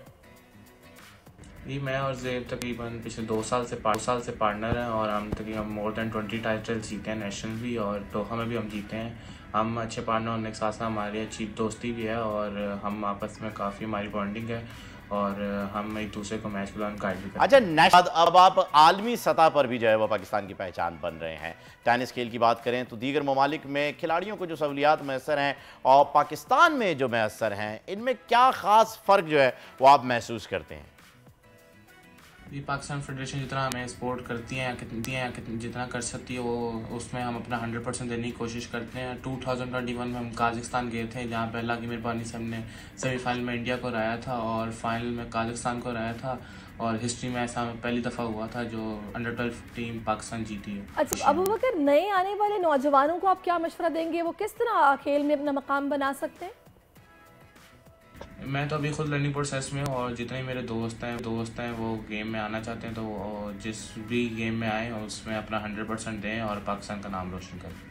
अभी तो अंडर 14 में आपने कारनामे अंजाम दिए हैं, आगे फ्यूचर का क्या प्लान्स हैं? क्या बनने का शौक है? क्या जोकोविक, फेडरर, नडाल, क्या इसी खेल में खुद का मुस्तकबिल बनाएंगे या फिर कोई और फील्ड का भी सोच रखा है? टेनिस माई प्रोफेशन और इसी को मैं लेके आगे चलूँगा, और इसमें मैं ओलंपिक गोल्ड मेडल लाऊंगा जो मेरी और मेरे दादा की ख्वाहिश है, और ये पाकिस्तान को मैक्सिमम ग्रैंड स्लैम जितवाने की कोशिश करूँगा। चले जी, आप ऐसी तरह मेहनत करते रहें, अच्छा खेल पेश करते रहें। बहुत शुक्रिया अबू बकर तलहा कि आपने हमें टाइम दिया। टेनिस स्टार हैं आप, हमारी दुआएं आपके साथ हैं। और आप टेनिस खेलती हैं? शौक है मुझे थोड़ा बहुत कभी। अच्छा, मैंने ज़्यादातर लड़कियों को देखा है वो चिड़ी बल्ला खेलती हैं। चिड़ी बल्ला समझती हैं आप? रैकेट और वो जो बैडमिंटन, हाँ। शटल के साथ जो खेला जाता है। हाँ, तो आप वो खेलती हैं, टेनिस खेलती हैं? दोनों कभी कभी। अच्छा सर, चलें, ये अच्छी बात है। तो आप सेंट्रल फॉरवर्ड पे खेलती हैं या टीम में? आप मेरा इंटरव्यू करना चाह रहे हैं? नहीं, मैं सिर्फ ये जानना चाह रहा हूँ, मैं सिर्फ ये जानना चाह रहा हूँ उसके बाद भाई आपकी फेवरेट टेनिस स्टार कौन है, मैं ये जानना चाह रहा था। देखिए, सानिया मिर्जा तो सभी के सामने है। वो तो भाभी है ना, इसलिए हमें लिहाज करना पड़ जाता है। वैसे तो मारिया शारापोवा है, मैंने कहा आपको बता दूं। वो आपकी फेवरेट होंगी। एनीहाउ, खैर अभी एक ब्रेक लेते हैं जनाब, ब्रेक के बाद फिर से आपकी खिदमत में हाजिर होते हैं। Keep watching us. अच्छा, मेल कौन से फेवरेट हैं आपके टेनिस के? आजकल जिंदगी ही सुबह आउट ऑफ कंट्रोल है, दुनिया बोल है, दुनिया बोल है। जी वेलकम बैक नाजरीन, और अब कुछ हम बात करते हैं। पाकिस्तान में सियासी फ़ज़ा बेहतर होने से सरमाएकारों का एतमाद बहाल हो रहा है, और अच्छी खबर यह है कि मियाँ साहब की वतन वापसी के बाद पाकिस्तान स्टॉक मार्केट में भी तेजी आ गई है। कल पाकिस्तान स्टॉक एक्सचेंज में 51,000 पॉइंट्स की हद बहाल हो गई है। जी नाजरीन, इसी सारी सूरत हाल पर एक्सपर्ट ओपिनियन के लिए हमारे साथ माशी एक्सपर्ट डॉक्टर खाकान अब्बासी मौजूद हैं। वेलकम करते हैं उन्हें शो में। अस्सलाम वालेकुम sir, welcome to the show. Good morning Khaqan Najeeb साहब। पहले तो बड़ी अच्छी बात है, मेरा ख्याल है आपको भी खुशी हो रही होगी। गलत ले गया, माजरत चाहूंगा सर, मैं खाकान अब्बासी कर गया था, खाकान नजीब साहब हमारे साथ हैं। जी जी, एक्सट्रीमली सॉरी। और सर, ये जो काफ़ी टाइम बाद पाकिस्तानियों के लिए अच्छी खबरें आना शुरू हुई हैं, जिसका तस्करा आपने किया था कुछ अर्से पहले हमारे शो में कि जी कुछ स्टेबिलिटी आ जाएगी अगर सियासी तौर पर मुल्क स्टेबल हो जाए तो मियाँ साहब की वापसी क्या इसी बात का जो है वो अंदिया है? देखिए, एक तो ये कि पहले हम क्विक जायजा ले लेते हैं कि अभी कहाँ खड़े। एक डिफिकल्ट 2023 का जो फाइनेंशियल ईयर क्लोज हुआ with the floods, with the international Ukraine war की वजह से ग्लोबल प्राइसेस जो बढ़ी, पाकिस्तान का डिलेड IMF प्रोग्राम हुआ, ये सब चीज़ें आ रही थी। अब जो FY 2024 है उसमें IMF का प्रोग्राम हो गया। उसके बाद हमने कोशिश की है कि जो स्मगलिंग, होर्डिंग, रुपए की जो कारोबार डॉलर के इवज़ हो रहा था, एक ब्लैक मार्केट का, उसको संभालें। कुछ टैक्स कलेक्शन जो है वो संभली है। कुछ इंडिया दिया गया है कि हम प्राइवेटाइजेशन की तरफ बढ़ें। कुछ चाइना से री इंगेजमेंट हुई है, कुछ दुनिया से री इंगेजमेंट करने की कोशिश की जा रही है। कुछ हमारा माइंस एंड मिनरल्स, एग्रीकल्चर, इसमें इन्वेस्टमेंट की बात हो रही है। ये एक ओवरऑल तनाजुल है जिसमें इस वक्त मुल्क में एक आप थोड़ी सी फॉरवर्ड लुकिंग ये देख रहे हैं कि एक लोगों को कॉन्फिडेंस की रीबिल्डिंग करने की तरफ हम गामजन हैं कि हम we are back in business, we are serious about our work. ये याद रखिए कि ये इनिशियल ग्रीन शूट्स आप इनको कह सकते हैं। इस पे बहुत मेहनत करनी पड़ेगी। हमारा बहुत से सेक्टर्स बहुत डिस्टर्ब्ड हैं, इसमें कोई हर्ज नहीं है कहने में कि एनर्जी सेक्टर, प्राइवेटाइजेशन, हमारे FPR के महसूल, जो ओवरऑल कलेक्शन होती है, हमारे एक्सपेंडिचर के रिफॉर्म, ये सारा काम होने वाला है ताकि पाकिस्तान को ग्रोथ के पाथ पे डालें। IMF का रिव्यू ड्यू है इन द शॉर्ट रन, वो करना है। कुछ प्राइसेस में थोड़ा सा बेहतरी, बिकॉज रुपए की कदर थोड़ी सी जो स्लिप कर रही थी वो बेहतर हुई है। कुछ सप्लाई साइड बेहतर हुई है। पेट्रोल 48 रुपये, डीजल 35-36 रुपये, थोड़ा सा रिवर्स हुआ है। कुछ मैं इनिशियल देख रहा हूँ कि SPI जो हमारी 51 अशिया खुर्दोनोश हैं, उनकी कीमत में वीक ऑन वीक मुझे खुशी है कि थोड़ी सी कमी दिखाई दी है। अभी भी इन्फ्लेशन हाई राइड कर रही है, but I think we are passing through the possibly the maximum of अच्छा खान साहब, इसमें मैं आपसे ये जानना चाहूँगी कि देखिए बड़ी अच्छी बात है कि चीज़ें बेहतरी की तरफ जा रही हैं और सरमायाकार भी यही तवक्को करते हैं कि स्टेबल गवर्नमेंट आए, एक प्रॉपर मतलब जिस तरह कहते हैं ना कि सिस्टम बने तो हम लोग भी इन्वेस्टमेंट अपनी रखें, बिजनेस आए और अपना काम करें। लेकिन इस चीज़ के लिए कंसिस्टेंसी का होना बहुत ज़रूरी है कि कुछ टाइम के बाद जब ये देखा जाता है कि स्ट्रेटजीज पर उस तरह से काम नहीं हो रहा, सिलसिला रुक गया है, बात होती है लेकिन इम्प्लीमेंटेशन नहीं होती, प्रैक्टिकली काम उस तेज़ी के साथ नहीं होता, लोग अपना पैसा निकालना शुरू कर देते हैं, चीज़ें स्टक हो जाती हैं। इस हवाले से आप आगे आने वाला वक्त किस तरह का देख रहे हैं?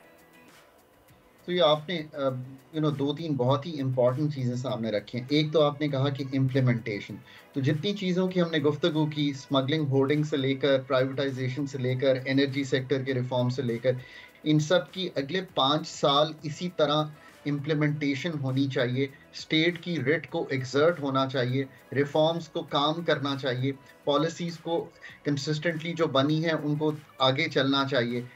इसी से आप कंसिस्टेंसी को देखेंगे। आप बात बिल्कुल दुरुस्त करिए, 2 वर्ड्स इंपॉर्टेंट हैं, implementation of the reform work, और उसमें बहुत तहकीक करके आगे चलें और साथ साथ कि कंसिस्टेंट रहें ताकि सिग्नल दुनिया को यही हो कि हम रिफॉर्म पाथ पर हैं, हम उसको छोड़ना नहीं चाहते, हम कोई ऐसी ऑफ ट्रैक नहीं होना चाहते। IMF को साथ रखिए। IMF के प्रोग्राम में पहले डिले ने आपको डिस्टर्ब किया, अब IMF के साथ रहिए। ये जो एक स्टैंड बाय अरेंजमेंट है, ये एक प्रोग्राम नहीं है, आपको 9 महीने के लिए एक ब्रीदर मिला है कि आप ये वक्त गुजार सकें। जब मार्च में, अगर इलेक्शन मार्च में होते हैं, जब भी इलेक्शन कमीशन डेट देता है, उसकी भी सर्टेनिटी जो है हेल्प करेगी, क्योंकि लोगों को मालूम होगा लोगों से मेरा मतलब उन इन्वेस्टर से है, लोगों से मेरा मतलब पाकिस्तानी लोगों से है, पाकिस्तानी एंटरप्रेन्योर से है जिन्होंने अभी सेविंग्स अकाउंट में पैसा रखा है या रियल एस्टेट में रखा है, कि वो पैसा वो निकाल के, जैसे आप कह रही हैं। अच्छा, वैसे खाकान साहब, मेरा ये ज़ाती तौर पर ये ख्याल है कि जब तक हमारे यहाँ एक मिसाके मईशत या फिर एक चार्टर ऑफ इकोनॉमिक एक्टिविटीज़ नहीं बनेगा ना, कि जो फॉर अ लॉन्ग रन हो, कि अगले 10 साल के लिए या 15 साल के लिए कि एक बिजनेसमैन को या एक इन्वेस्टर्स को पता होगा कि जनाब ये पॉलिसीज़ कोई भी गवर्नमेंट 5 साल के बाद आए तो चेंज नहीं होने वाली, तो मेरा ख्याल है कि ये हम इन चीज़ों में यू टर्न नहीं देखेंगे। अदरवाइज़ यही होगा कि जनाब कुछ टाइम के बाद ये जो अपीलिंग सिचुएशन है ये ख़त्म हो जाएगी, चीज़ें ज़ाहिर है कुछ ऑफ ट्रैक होंगी, कुछ समझ आएगा कुछ नहीं समझ आएगा, एक कन्फ्यूजन होगा कि पता नहीं अब क्या होना है।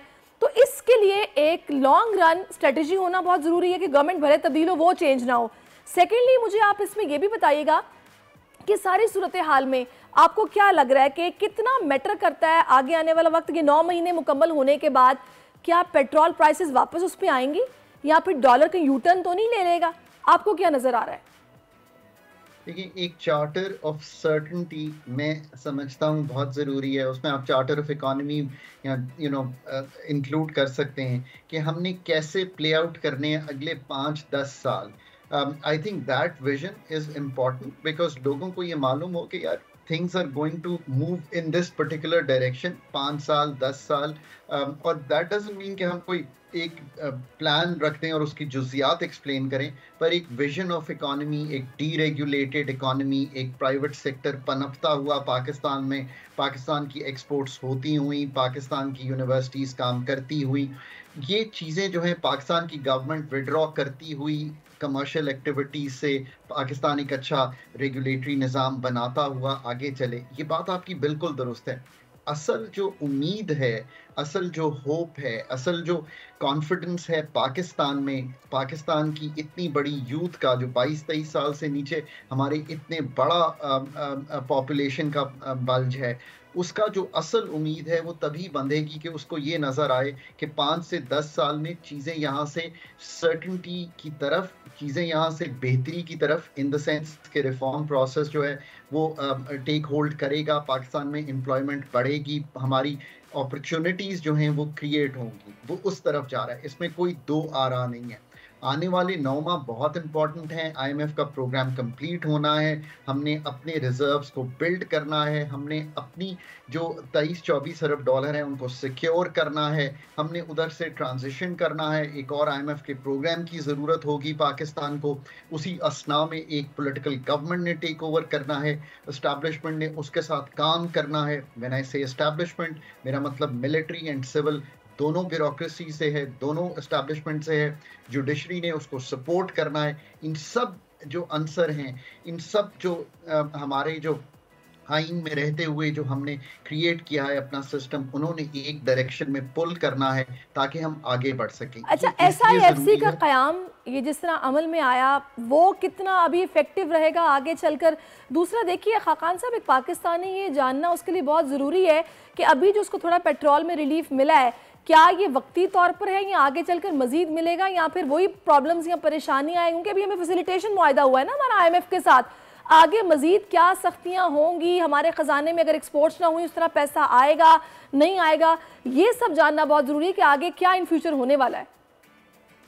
SIFC एक इंस्टीट्यूशनल फ्रेमवर्क है। ये दो लफ्ज़ उसके बारे में मैं समझता हूँ कि ताकि जो फास्ट ट्रैक किया जा सके डोमेस्टिक और इंटरनेशनल इन्वेस्टमेंट को in agriculture, in mines and minerals, in IT, ITES और डिफेंस प्रोडक्शन, और एनर्जी के सेक्टर को भी देखा जा सके कि उसको कैसे बेहतर किया जा सकता है। SIFC आप समझिए कि जो हमारी आर्टरीज हैं दिल की, यानी कि इकॉनमी की, हमारे बिजनेस की, हमारे सेक्टर्स की, चूँकि वो क्लॉग्ड हैं, उसमें से मूवमेंट नहीं होती, तो एक तरह से उसको बाईपास करके या कहीं आर्टरीज को खोल कर मैकेनिज्म बनाने की कोशिश है कि हम फास्ट ट्रैक कर सकें इन्वेस्टमेंट इनटू द कंट्री, और उसको एक कंसिस्टेंसी जिसको आप कहती हैं दी जा सके 5 से 10 साल तक। BOI जो है उसको उस तरह से हम नहीं बना पाए कि वो ये सारे काम कर पाता। So it's a higher body, इसमें ना सिर्फ मिलिट्री, सिविल सोशल, पॉलिटिकल, सब लोगों की जिसे कहेंगे एक मुश्तरका राय शामिल है, उसको ज़रूर बहुत ही स्ट्रांगली प्रोफेशनलाइज करना चाहिए, उसमें गुड प्रोफेशनल इनपुट होनी चाहिए और फिर उसको चलाना चाहिए से कि वो डिस्टॉर्शंस ना क्रिएट करे, बल्कि जो रूल्स एंड रेगुलेशंस हैं उन पे भी काम करता रहे ताकि आसानियां पैदा होती रहें और ऑटोमेटिसिटी आती रहे पाकिस्तान में। ये होपफुली कोई अगर बड़ा प्रोजेक्ट पिच होता है, आगे बढ़ते हैं, रेकोडिक से आगे बढ़ते हैं, कोई एग्रीकल्चर में, कॉर्पोरेट फार्मिंग में इन्वेस्टमेंट आती है, तो दुनिया को एक अच्छा सिग्नल जाएगा कि पाकिस्तान डेट के अलावा भी कुछ मांगता है, यानी कि हम दुनिया में IMF से पैसे मांगने के अलावा इन्वेस्टमेंट भी चले। अगर तो देखिए ये कंसिस्टेंसी बहुत इसकी ज़रूरत है पाकिस्तानियों को, इंशाल्लाह कि ये चीज़ें इसी तरह चेक एंड बैलेंस भी होती रहेंगी, फास्ट ट्रैक पर रहेंगी। और ये जो भी पेट्रोल प्राइसेस को रिवर्स गियर लगाया या फिर हम देख रहे हैं कि डॉलर को लगाया, अल्लाह करे ये ऐसे ही लगा रहे और चीज़ें आगे बेहतरी की तरफ ही जाएँ, रुपया मज़ीद मुस्तहकम हो। बहुत शुक्रिया खाकान साहब, आपने इस पर अपना एनालिसिस दिया और आगे आने वाले हालातों का आगाह किया। बिल्कुल जी। और इकोनॉमिक्स जो है वो अब आगे बढ़ रही है। अच्छी खबर आ गई है कि मियाँ साहब की वापसी के बाद जो है वो हमें स्टॉक मार्केट के अंदर भी एक, आपने देखा है पॉलिटिकल जो एक गहमा गहमी थी वो अभी एक तरफ बैठ गई है। लेकिन इसके साथ साथ नाजरीन, आज दुनिया भर में वर्ल्ड पोलियो डे मनाया जा रहा है। इंसदाद पोलियो मुहिम कितनी ज़रूरी है और ये जो 2 कतरे हैं इनकी क्या अहमियत है, आज बात होगी इसी पर। आपको इस बीमारी से मुतासरा एक ऐसी शख्सियत से भी मिलाएंगे जिन्होंने माजूरी को मजबूरी नहीं बनने दिया, बल्कि अब वो खुद कौम के बच्चों को इस बीमारी से बचाने की जद्दोजहद में मसरूफ़ हैं। जो शख्सियत हमारे साथ मौजूद हैं वो ना सिर्फ इस बीमारी का शिकार हैं, बल्कि इस बीमारी से होने वाली मुश्किलात से गुजर के, उनसे लड़ के, उनका मुकाबला करके, और मैं तो ये कहूँगा कि समंदर की लहरों का सीना चीर करके जो आगे निकले हैं वो बड़ी हिम्मत और हौसले का काम कर रहे हैं। आमिर अली इस वक्त हमारे मेहमान हैं, उनसे बात करेंगे और आपकी मुलाकात भी करवाते हैं। अस्सलाम वालेकुम, welcome to the show Aamir. Aamir, सबसे पहले तो मतलब बड़ा अजीब सा लगता है ये बात करना, लेकिन आप लोगों के लिए बड़ी मिसाल हैं और मैं ये चाहूँगा कि आप जब ये मुहिम भी चला रहे हैं, ख़ुद पोलियो मुहिम का हिस्सा भी बने हुए हैं और लोग बच्चों को जो है वो कतरे भी पिला रहे हैं पोलियो के, तो बड़ा अजीब सा लग रहा है। बड़ी मजबूरी में मैं आपसे जानना चाह रहा हूँ कि इस मर्ज से जो मुश्किलात आपको पेश आई हैं, मैं चाहूँगा नाजरीन को पहले वो बताइए, क्योंकि हमारे मुल्क में बहुत एक थोड़ा तबका ही सही लेकिन एक तबका मौजूद है जो कि इस मुहिम के ख़िलाफ़ है, जो कि नहीं चाहता कि पोलियो जो है उसके कतरे उनके बच्चों को पिलाए जाएँ, जिसकी वजह से ज़्यादातर इफ़ेक्टीज़ भी वही तबके हैं। तो ज़रा बताइएगा कि किन मुश्किलात का आपको सामना करना पड़ा इसकी वजह से। जी बिस्मिल्लाहिर्रहमानिर्रहीम। देखिए, सबसे पहले तो मैं बता दूं कि हम जब फील्ड में जाते हैं तो हमें बहुत सारी चीज़ों का दुश्वारियाँ मिलती हैं। इवन मेरे साथ जो खुद हुआ है तो मैं भी वही चाहता हूँ कि वो दुश्वारियाँ मेरे पेरेंट्स को मिली थी, जो वही दुश्वारियाँ मुझे मिल रही है कि जिन पेरेंट्स के साथ मैं बात करने की कोशिश करता हूँ वो इनकारी बच्चे होते हैं। उनके पर जाते हैं, जब हम बात करते हैं उनके साथ, उनको काहिल करते हैं कि आप अपने बच्चों को पोलियो के कतरे पिलाएं, तो वो कहते हैं कि हमें मतलब मना करते हैं। वो कहते हैं कि आप राशन डलवा दें, आप हमारे सड़कें बनवा दें, आप हमारे लिए पार्क बनवा लें। तो कोश हमारे लिए बहुत मुश्किलात होती है जब हम फील्ड में जाते हैं, तो बहुत सारे चैलेंजेस को हम देखते हैं, जैसे कि हमारे पास, लेकिन इसके बरअक्स भी हमारे पास जो हमारी कम्युनिकेशन टीम होती है वो देखती है, घर घर जाती है, हाउस टू हाउस उनको कन्विंस करती है। हम अपने पास मदर सेशन प्लान करते हैं, फीमेल्स फादर सेशन प्लान करते हैं, कम्युनिटी इंगेजमेंट सेशन प्लान करते हैं और उनको आगाही देते हैं, वो अवेयरनेस देते हैं कि उनके बच्चे माजूर पैदा ना होते, जैसे मेरे साथ हुआ। मैं नहीं चाहता कि मैं इस फील्ड में, जब हम यही जानना चाह रहे थे कि आपके साथ क्या हुआ था आमिर, ये किस तरह से ऐसा हुआ कि आपके घर वालों ने आपको जो है वो पोलियो ड्रॉप्स नहीं पिलाए थे या पिलाने के बाद ऐसा कुछ अपने बारे में अगर आप बताएं तो लोगों के लिए ज़्यादा आसान होगा फैसला करना। बिल्कुल, मेरे साथ जब मैं 4 साल की उम्र में था तब मेरे पेरेंट्स ने बरहक उन्होंने पिलाया नहीं या कुछ हुआ सडनली कुछ भी, लेकिन ये था कि उस टाइम तो स्टार्टिंग था, क्योंकि हमारी पोलियो उस टाइम नहीं थे। अगर घर मुहिम जो है ना 94 से स्टार्ट हुई थी, तो उसी दिनों में ही स्टार्ट लिया था, तो उस टाइम जो है ना मेरे साथ ये हुआ था। तो मैं जब 4 साल की उम्र में था, लेकिन मैं उसके बावजूद जब चलता था गिरता था, चलता था गिरता था। मुझे इतनी तकलीफ़ होती थी, मैं अपने मतलब स्कूल जाते हुए, मुझे कॉलेज जाते हुए, क्योंकि था मेरे साथ एक फैक्ट। तो इसका तकलीफ होती होगी आपको गिरते हुए देखकर हर बार। बिल्कुल, उनको बहुत तकलीफ़ होती है, इसीलिए तो ये एम्बिशन लेके तो मैं उतरा हूँ इस फील्ड में कि मैं नहीं चाहता कि मेरी तरह कोई हो जाए। मैंने तो अपने आप को समेट लिया, मैं तो फिर भी आया, उनको आगे दिखाया मैंने, मतलब आगे उनको वो किया, तो हौसला दिया। थोड़ा सा ज़रा मुझे बताइएगा पेरेंट्स को लेके भी, कि आपके पेरेंट्स, आपको नहीं मालूम कि आपने ड्रॉप्स नहीं पिए या क्या वजह हुई?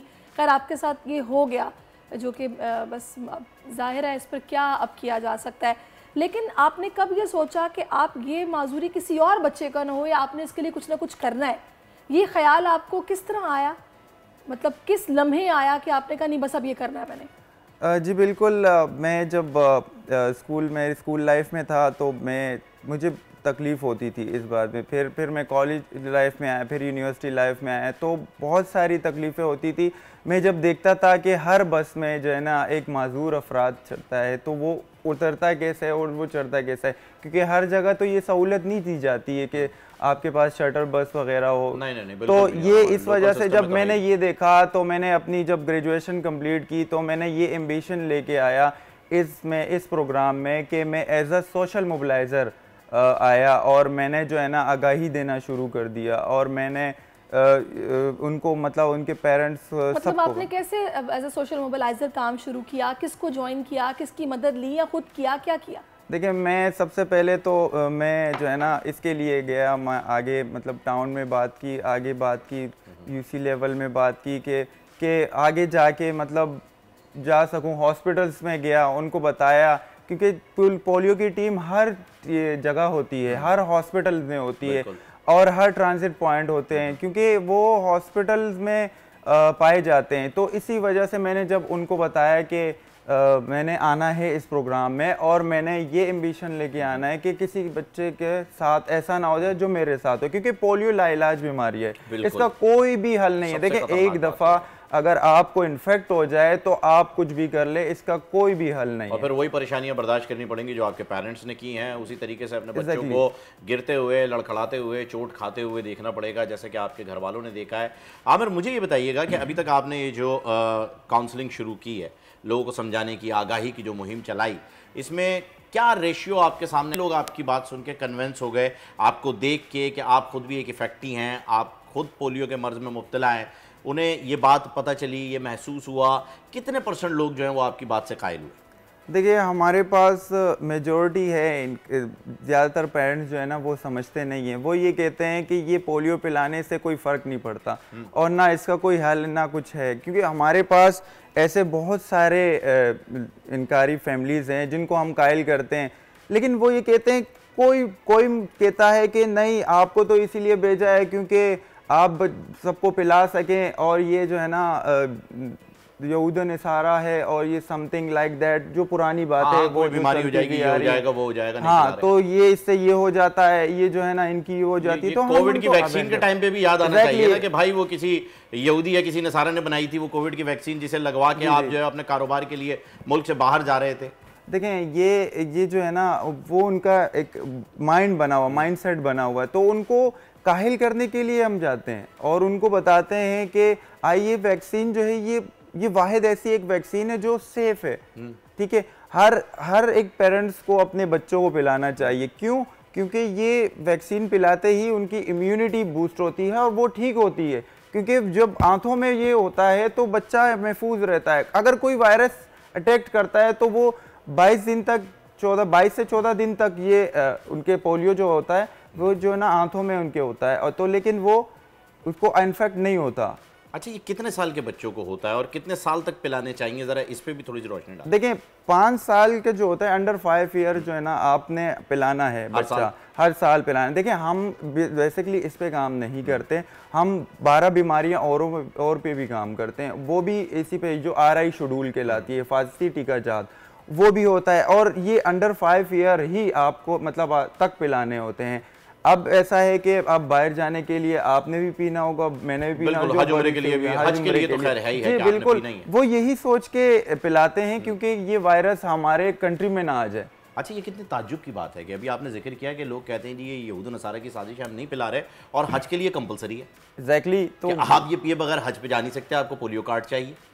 तो वही अच्छा, तो मुझे आप आमिर ये बताइएगा कि अभी जिस तरह से आप काउंसलिंग करते हैं, लोग आपसे खुद कांटेक्ट करते हैं कि भी हमें बताएं इस बारे में, कभी ऐसा हुआ या फिर आप लोगों को खुद ही लोगों को बुलाना पड़ता है, उनसे ताल्लुक फिर किस तरह मतलब आप बनाते हैं कि आप इनको बताएं, समझाएं? देखिए, हमारे पास हम एक कम्युनिकेशन टीम है जिसके अंदर हमारे पास एक टाउन लेवल ऑफिसर होता है कम्युनिकेशन का, जो जासिर बिन खालिद, वो हमें बहुत ज़्यादा मोटिवेट करते हैं, वो हमारी ट्रेनिंग्स देते हैं और हमें बताते हैं कि आपने अपने जो आपके रिफ्यूज़ल्स जो कारी बच्चे जो होते हैं उनको कन्वेंस करना, उनको बताना कैसे होता है। उनके साथ हम क्या करते हैं, उनको इनवाइट करते हैं, एक सेशन अरेंज करते हैं किसी हॉस्पिटल्स में, किसी भी जगह पे हम अरेंज करते हैं, उसके बाद उनको बुलाते हैं, इनवाइट करते हैं, उनको बताते हैं। तो हमारे पास एक डॉक्टर भी होता है, टाउन फोकल पर्सन, हमारे पास डॉक्टर हसन निसार हैं, वो आते हैं। हमारे पास ऐसे डीओसी में बैठे हुए डॉक्टर कलीम हो गए, हैंडस्टॉप हैं, हमारे पास डॉक्टर काजी बासिद, वो आ जाते हैं उनको अवेयर करने के लिए। और एग्जैक्टली मैं भी होता हूँ टाउन पे communication officer, like union council communication officer, उनको अवेयरनेस देता हूँ। हमारे सेशंस होते हैं आप जी, सेशंस होते हैं जी, उस सेशंस में हम उनको इनवाइट करते हैं और बताते हैं। ज़बरदस्त जी, बेहतरीन। Thank you so much Aamir, आप हमारे साथ थे और बड़ी इंस्पिरेशन आज के दिन आपकी जानिब से मिली है लोगों को कि जी कुछ पैगाम देना चाहते हैं? जी, मैं आपके प्रोग्राम के तवस्सुस से एक पैगाम देना चाहूँगा कि हमारी मुहिम जो है ना वो स्टार्ट हो रही है 30 अक्टूबर से, ठीक है, 30 अक्टूबर से स्टार्ट हुई है, 5 नवंबर तक को होगी। मैं ये चाहता हूँ कि आप अपने बच्चों को पोलियो के 2 ड्रॉप्स पिलाएं। अगर आप नहीं पिलाएंगे तो आपके बच्चे माजूर हो जाएंगे, लाइलाज हो जाएंगे। आप अपने बच्चों का मुस्तकबिल बनाएं और उनको संवारें, उन पूल जैसे बच्चों को मुस्तकबिल बनाएं। मैं बस आपके प्रोग्राम के तवस्सुस से इनको ये मैसेज बहुत बहुत ज़बरदस्त आपने बात की है और यकीनन हर माँ बाप यही चाहेंगे कि उनकी औलाद जो है वो सेहतमंद हो, तंदुरुस्त हो, हेल्दी हो, और इसके लिए ज़रूरी है कि आप ये 2 बूंद ज़िंदगी के जो हैं वो अपने बच्चों को ज़रूर दें। Thank you so much Aamir, एक मरतबा फिर आपका बहुत बहुत शुक्रिया। नाज़रीन, एक वक्फ़ा जो है वो प्रोग्राम में शामिल करेंगे क्योंकि वक्फ़ा ज़रूरी है। मिलते हैं एक छोटे से ब्रेक के बाद।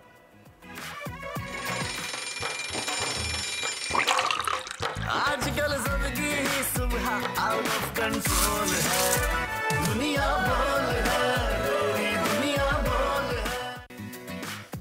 जी, वेलकम बैक नाज़रीन। और इस वक्त हम कुछ बात करने जा रहे हैं फ़लस्तीन के हवाले से, जो कि जल रहा है।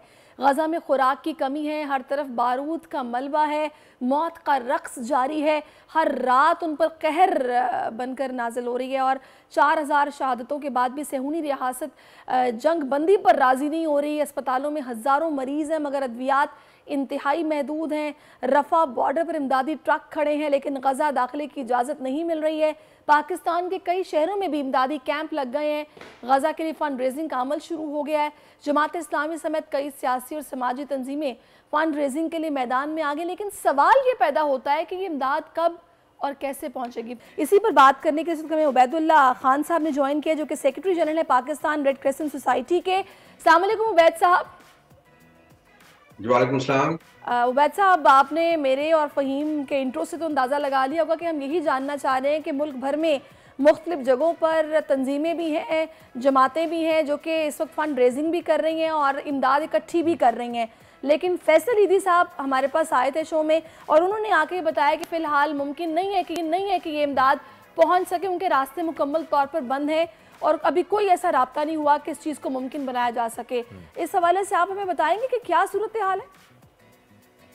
जी शुक्रिया आपका। दैट स्टिल आपने राइटली सेड कि बड़ी अनफॉर्चुनेट सिचुएशन है अक्रॉस द वर्ल्ड, और ख़ास तौर पे हमारे जो फ़लस्तीन के हवाले से हमारे we are brotherly relationship with them as well. तो उसमें हर लोग कोशिश कर रहे हैं, ऑर्गेनाइजेशंस कर रही है, इंडिविजुअल्स कर रही है, DMA is also trying to transport something जिसमें कैन फूड है, हाइजीन किट्स वगैरह है, orthopaedic specially in such kind of scenario. अब सवाल यह है कि गजा के ऊपर भी वहाँ पे ट्रक खड़े हुए जो डिस्प्लेसमेंट है 400 ऑलमोस्ट 400,000 वहाँ पे लोग डिस्प्लेस्ड हैं जो कि स्कूलों में शेल्टर लिए गए नागुज़ीर उनके लिए। The only question जो आपने भी रेज किया is the restricted movement of the workers even जो वहाँ पे humanitarian workers हैं, क्योंकि I belong to the Pakistan Red Crescent Society and we are the part of the Red Cross Red Crescent movement. In that particular context हमारे पास Red Cross societies, Red Crescent Society फ़लस्तीन की भी मौजूद है और उनके unfortunately volunteers भी शहीद हो गए हैं वहाँ पे।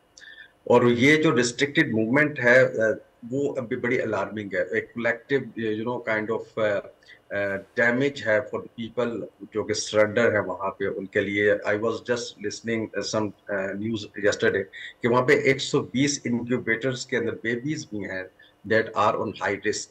अब हर कोई चाह रहा है सपोर्ट करना, तो सपोर्ट कैसे की जाए, तो दैट इज अ क्वेश्चन। और let's how this situation evolve in future, हम किस तरह सपोर्ट कर सकते हैं पाकिस्तान।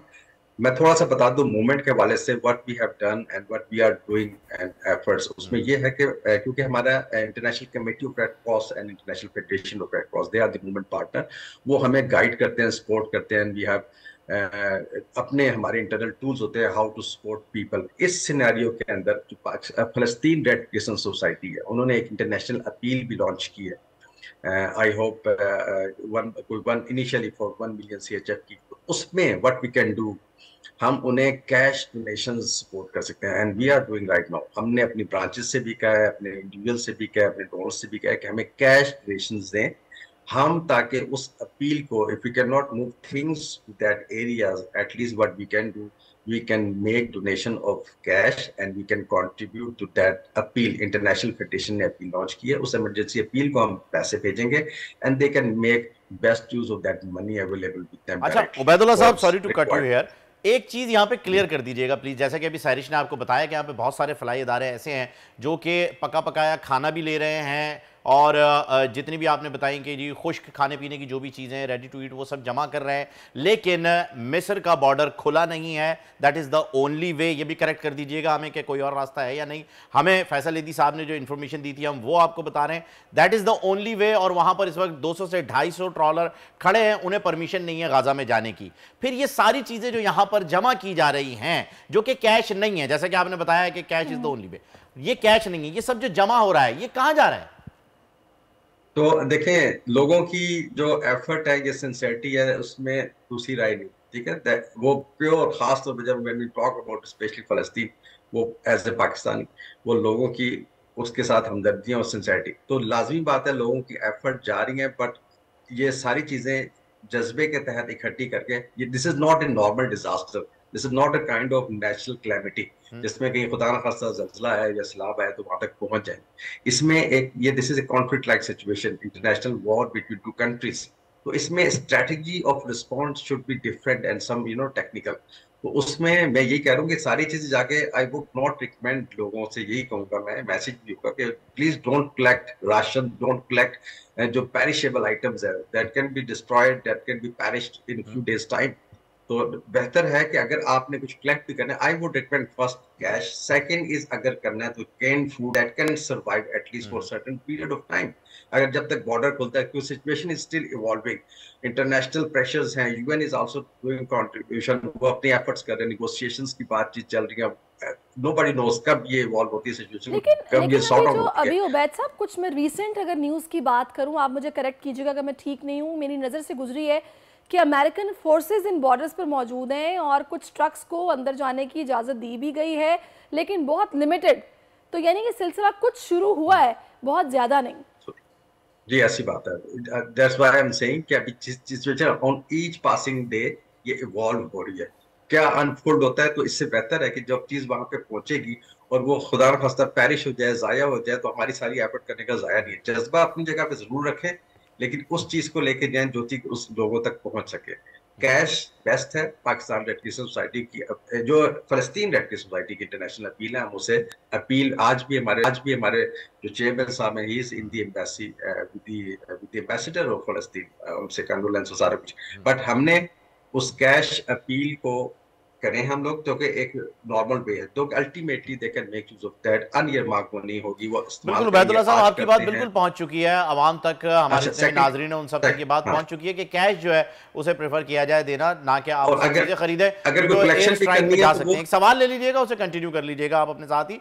अब मुझे ये बताइएगा कि रेड क्रॉस जो है वो एक इंटरनेशनल इदारा है। पूरी दुनिया के अंदर जब भी कहीं पर कोई जंग होती है या कोई ऐसी सूरत हाल होती है जिसकी वजह से जंग किसी कैफियत बन जाए, रेड क्रॉस सबसे पहले पहुंचता है, सबसे पहले जो है वो पार्टिसिपेट करता है ये सारी चीज़ों में। आप भी रेड क्रॉस के साथ ही कनेक्टेड हैं। रेड क्रॉस का इस वक्त क्या कहना है, क्या सूरत हाल है वहां पर और किस तरीके से वो क्या कर रहे हैं? क्या उन्हें दवाइयों की ज़रूरत है जिसके लिए वो कह रहे हैं आर्मी से, अमेरिकन आर्मी से या इजरायली आर्मी से कि आप ट्रक्स को आने दें, एटलीस्ट मेडिसिन आने दें? क्या सूरत हाल है उस वक्त, ग्राउंड रियलिटीज़ क्या हैं? देखें, रेड क्रॉस इस टाइम 193 कंट्रीज में है, इंक्लूडिंग इसराइल में भी है और फिलिस्तीन में। दोनों तरफ रेड क्रॉस रेड क्रिसेंट मौजूद है और दोनों तरफ ही ह्यूमैनिटेरियन जो हमारे, क्योंकि we are independent humanitarian organisations, ठीक है, हम लोग ह्यूमैनिटी की बात करते हैं इररिस्पेक्टिव कैजुअलिटीज, इंजरीज, वल्नरेबिलिटीज कहीं पे भी होंगी, we are a neutral organisation. तो उसमें हमारे यानी as a matter of fact फिलिस्तीन में भी हमारे रेड क्रॉस के 4 वॉलंटियर्स शहीद हुए हैं, हमारे इसराइल की तरफ भी 3-4 ड्राइवर रेड क्रॉस के उनके किल्ड हुए हैं। तो दोनों तरफ, तो वो रेड क्रॉस अपनी मूवमेंट बेसिकली हमारा इंटरनेशनल ह्यूमैनिटेरियन लॉ है दैट वी फॉलो, हमारे फंडामेंटल प्रिंसिपल्स हैं, हम उसे फॉलो करते हैं। हमारे workers from the day 1 on 7 अक्टूबर जो पाकिस्तान फिलिस्तीन रेड क्रॉस, उन्होंने एक मिनी समिट वहाँ पे अरेंज किया और जिसके अंदर इंटरनेशनल मूवमेंट और इंटरनेशनल फेडरेशन और इंटरनेशनल कमेटी रेड क्रॉस उनका अपना अपना रोल डिफाइन किया कि लीड रोल कौन करेगा, कन्वीनर कौन होगा और स्ट्रेटेजिक कोऑर्डिनेशन कौन करेगा। तो ये वहां पे ऑलरेडी रेड क्रॉस के वर्कर्स काम कर रहे हैं। अच्छा, अभी आपने ये बताया वैद साहब कि रेड क्रॉस के जो वर्कर्स हैं वो वहाँ पे काम कर रहे हैं, क्योंकि असल में हमारा मकसद ये इस पे बात करने का कि किसी तरह की कन्फ्यूजन ना हो या कुछ ऐसा ना हो रहा हो जो कि नहीं होना चाहिए। हमने कुछ ऐसी तंजीमों के वर्कर्स की पिक्चर्स भी देखी हैं, वीडियोस देखी हैं जो जैकेट्स पहन के बाकायदा ये प्रिटेंड कर रहे हैं या वाकई वहाँ पर मौजूद हैं, कि आप क्लियर करेंगे कि वो वहाँ पर मौजूद हैं और लोगों की मदद कर रहे हैं। तो क्या ये ठीक है कि वहाँ पर आप लोगों के अलावा और लोग भी हैं या जो पाकिस्तानी तंजीमें इनमें से कुछ जा सक रहा है या उसकी रसाई है? सेकेंडली हमें ये भी बताइएगा कि आपने पैसों का बोला, तो ये तो पैसों को अगर आप जमा भी करवाते हैं तो वहाँ पर तो कुछ अंदर मिल ही नहीं रहा, तो हमें तो चीजें यहाँ से भेजनी है, पैसों से कैसे काम हो पाएगा? जानी तो अल्टीमेटली चीजें ही है वहां पर। जी, आपकी बात है। अच्छा देखें, पाकिस्तानी जो ऑर्गेनाइजेशंस हैं, आई एम नॉट श्योर वो वहाँ पे कहीं कोई ऑर्गेनाइजेशन वहाँ पे अभी तक काम करने में पहुंची है, अगर मेरी नॉलेज में नहीं है तो। But international organisation specially the Red Cross और यूएन, उनका स्टेटस मौजूद है। अनफॉर्चुनेटली यूएन के भी 9 staff members have been killed, मैं कल के अखबार में पढ़ा। तो काम वहाँ पे वर्कर्स इन एनी केस, क्योंकि देखिए red cross exist since 1858, different times में डिफरेंट ऑर्गेनाइजेशंस बनती रही। फिलिस्तीन red cross, I don't know at what time they have created, like Pakistan red cross 1947 से। तो वहाँ पे रेड क्रॉस पहले से प्रेजेंट होती है, उनका पीस टाइम में भी काम होता है, प्रिपेयर्डनेस फॉर रिस्पांस, और in case of certain scenarios हम पे रिस्पांस करते हैं to follow the proactive approach. तो दोनों साइड पे वर्कर्स मौजूद हैं और ऑर्गेनाइजेशंस के भी हैं, यूएन के भी लोग हैं, वो काम कर रहे हैं। There is no second thought. Certainly they are worker and in jackets and red jackets from both sides they are working. जहाँ तक कैश की बात है, देखिए कैश, आपकी बिल्कुल बात ठीक है, अगर वहाँ पे चीजें ही नहीं होंगी, तबाही नहीं होगा, तो cash is the best option and dignified way in उस कंडीशन में जहाँ पे market conditions, supply chains intact होती है। तो इसलिए उन्होंने अपील लॉन्च की है कि कैश दें। अच्छा, पहली प्रेफरेंस यही होगी कि जो लोग वहाँ पे भूख से मर रहे हैं, जो लोग हमारे जो कलेक्टिव उन्होंने सरेंडर किया हुआ है, यहाँ पे दवाइयाँ मेन, फूड 2 और ये मेडिसिन, फूड और शेल्टर, इस तरह की चीजें, ये they are the main requirements हैं। अब इन्हें किस तरह से फुलफिल कर रहे हैं, not only from Pakistan effort भी हो रही है, अब आपकी न्यूज में लिखा हुआ है कि वहाँ पे टर्किश भी एफर्ट कर रहे हैं, वहाँ पे सीरिया भी कर रहे हैं। तो ये सिचुएशन इवॉल्व हो रही है। फर्स्ट प्रेफरेंस, क्योंकि लोगों ने सर्वाइव करना है, सर्वाइव करने के लिए लोगों को पानी और खुराक और मेडिसिन चाहिए। अब वहां पे पहुंचती किस तरह से नेगोशिएशंस होती हैं, how soon this situation will resolve और इवॉल्व होती है, तो हमारी वो चीजें अपनी जगह मौजूद है। मैं इसलिए कैश को प्रेफर कर रहा था, ultimately they can make use of cash for their other emergency needs.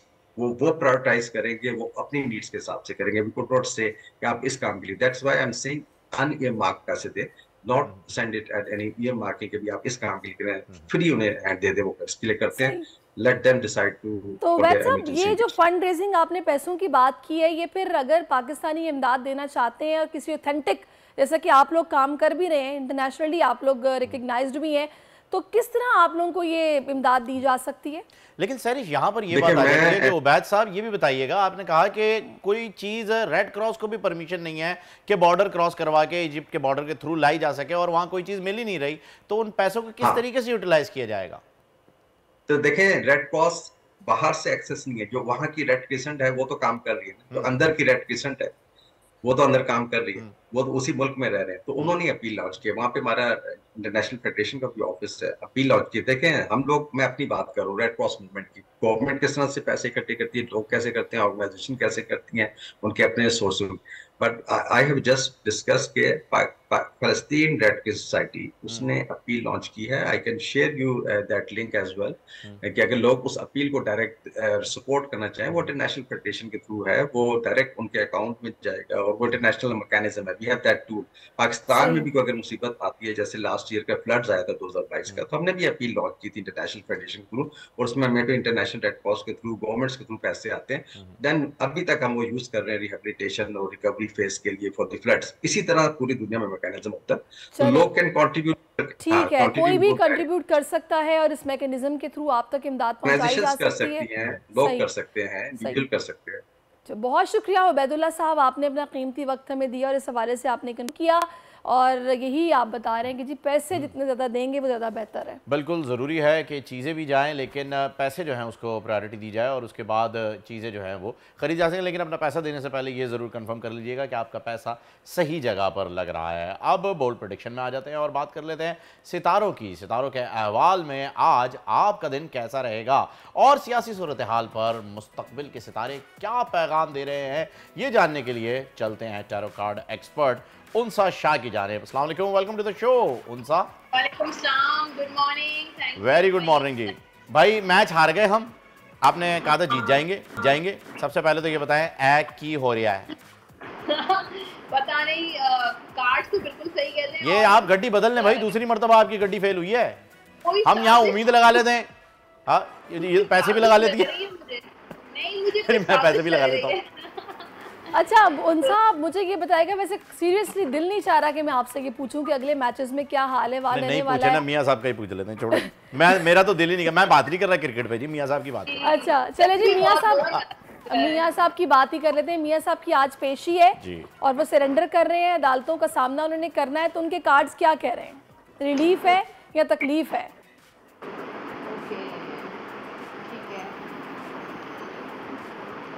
ठीक है, देखिए अभी इस वक्त थोड़ा सा इनके लिए जो करंटली जो मुझे सिचुएशन नजर आ रही है, हैंगमैन की एनर्जी है, तो मुझे लगता है कि थोड़ा सा इनको अदालती कानूनी मामलात की पेचीदगियों से जो है वो गुजरना पड़ेगा। तो थोड़ा सा टाइम लगेगा इनको इन सारी चीज़ों से निकलने के लिए। लेकिन जो अगला कार्ड है, एम्परर का कार्ड है, जो किंग का कार्ड होता है, 2 ऑफ कप्स का कार्ड है, तो इनका कोई ना कोई हेल्प आएगी, और कोई हायर अथॉरिटीज़ इनकी मदद करेंगे, और जो सिलसिला है इनका वो इससे निकल जाएंगे। थोड़ा सा मुझे लग रहा है कि इस बारे में फिलहाल हैंड है कुछ मामलों को लेकर, लेकिन आगे जाके जो है बेहतरी लग रही है। ओके जी, आगे जाके ये तो बड़ी अच्छी बात है अगर ऐसा हो रहा है। अच्छा दूसरा, आप उनसा थोड़ा सा ज़रा बताइएगा, पाकिस्तानियों के लिए क्या खबरें हैं? अगर हम बात करें कुछ पैसे की, माल की, इकोनॉमिकली कुछ महंगाई कम होने की, कुछ सेविंग कर पाएंगे पाकिस्तानी आगे आने वाले दिनों में? उनकी चीज़ें कुछ बेहतरी की तरफ जा रही हैं मुआशी तौर पर? अच्छा, कल से एक और पोस्ट भी निकली हुई है, आपने देखी है वो सरिश? उनसा आप लोगों ने भी शायद फेसबुक पे देखा हो कि जी 39 रुपीज़ जो है वो और पेट्रोल नीचे होने जा रहा है। हाँ मैंने भी सुनी है। हाँ ये भी एक खबर निकली है, पता नहीं कितनी हकीकत है। अच्छा ठीक है। अच्छा देखिए, थोड़ी सी एनर्जी मुझे चेंज नज़र आ रही है। अगर मैं ओवरऑल इकोनॉमी देखूं पाकिस्तान की, बिजनेस के हवाले से, पैसे के हवाले से, एस ऑफ वॉन्ड्स की एनर्जी है, तो ये बिगिनिंग होती है, स्टार्ट होता है, तो मुझे लगता है कि कुछ बेहतरी नज़र आ रही है कि बहुत बड़े पैमाने पर चेंजेस नज़र नहीं होंगे, लेकिन ये है कि थोड़ा बहुत मुझे जो है वो रिलीफ मिलता हुआ नज़र आ रहा है। जो चीज़ें बिल्कुल स्टक थी, बंद थी, जैसे बिल्कुल ही कारोबार लोगों के बंद हो चुके थे, मायूस हो गए थे लोग, तो उसमें उस मायूसी से निकलते हुए नजर आ रहे हैं।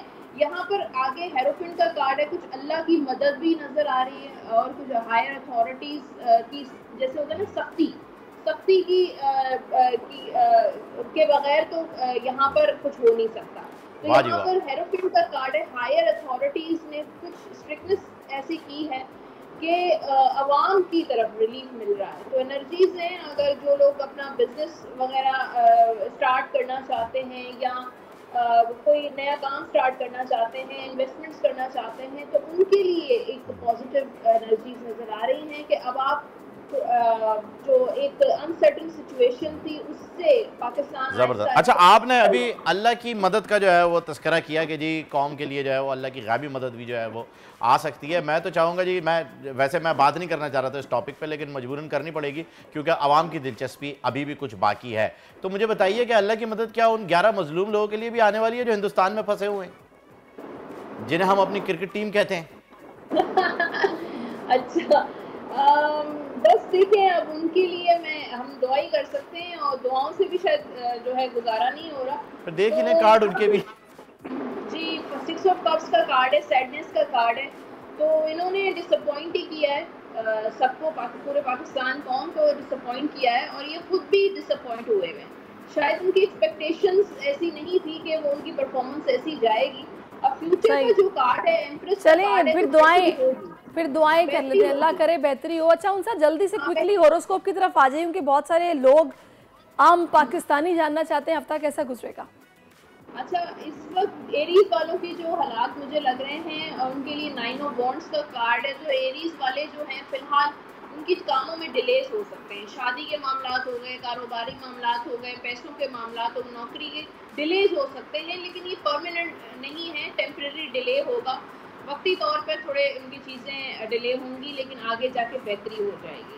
टॉरस की बात करें तो इस वक्त टॉरस जो भी है, बिजनेस करना चाहते हैं, पैसे लगाना चाहते हैं, प्रॉपर्टी लेना चाहते हैं, तो फिलहाल केयरफुल हो जाएं, लगाएं ज़रूर, काम ज़रूर करें, लेकिन सही लोगों के साथ। और देखें कोई ऑनेस्ट बंदा है जिस पे ट्रस्ट आप कर सकते हैं, वरना आपको धोखा मिल सकता है। ऐसे ही शादी के मामलात भी ये सोच समझ के कीजिएगा। जेमिनाई वालों के पास पैसा आ रहा है, कोई प्रॉपर्टी लेना चाहते हैं तो बहुत अच्छा है, बिजनेस कारोबार करना चाहते हैं जेमिनाई वालों के लिए इस वक्त जो है वो बहुत अच्छा टाइम स्टार्ट हो रहा है। शादी की भी सिचुएशन जेमिनाई वालों के लिए फेवर में रहेगी।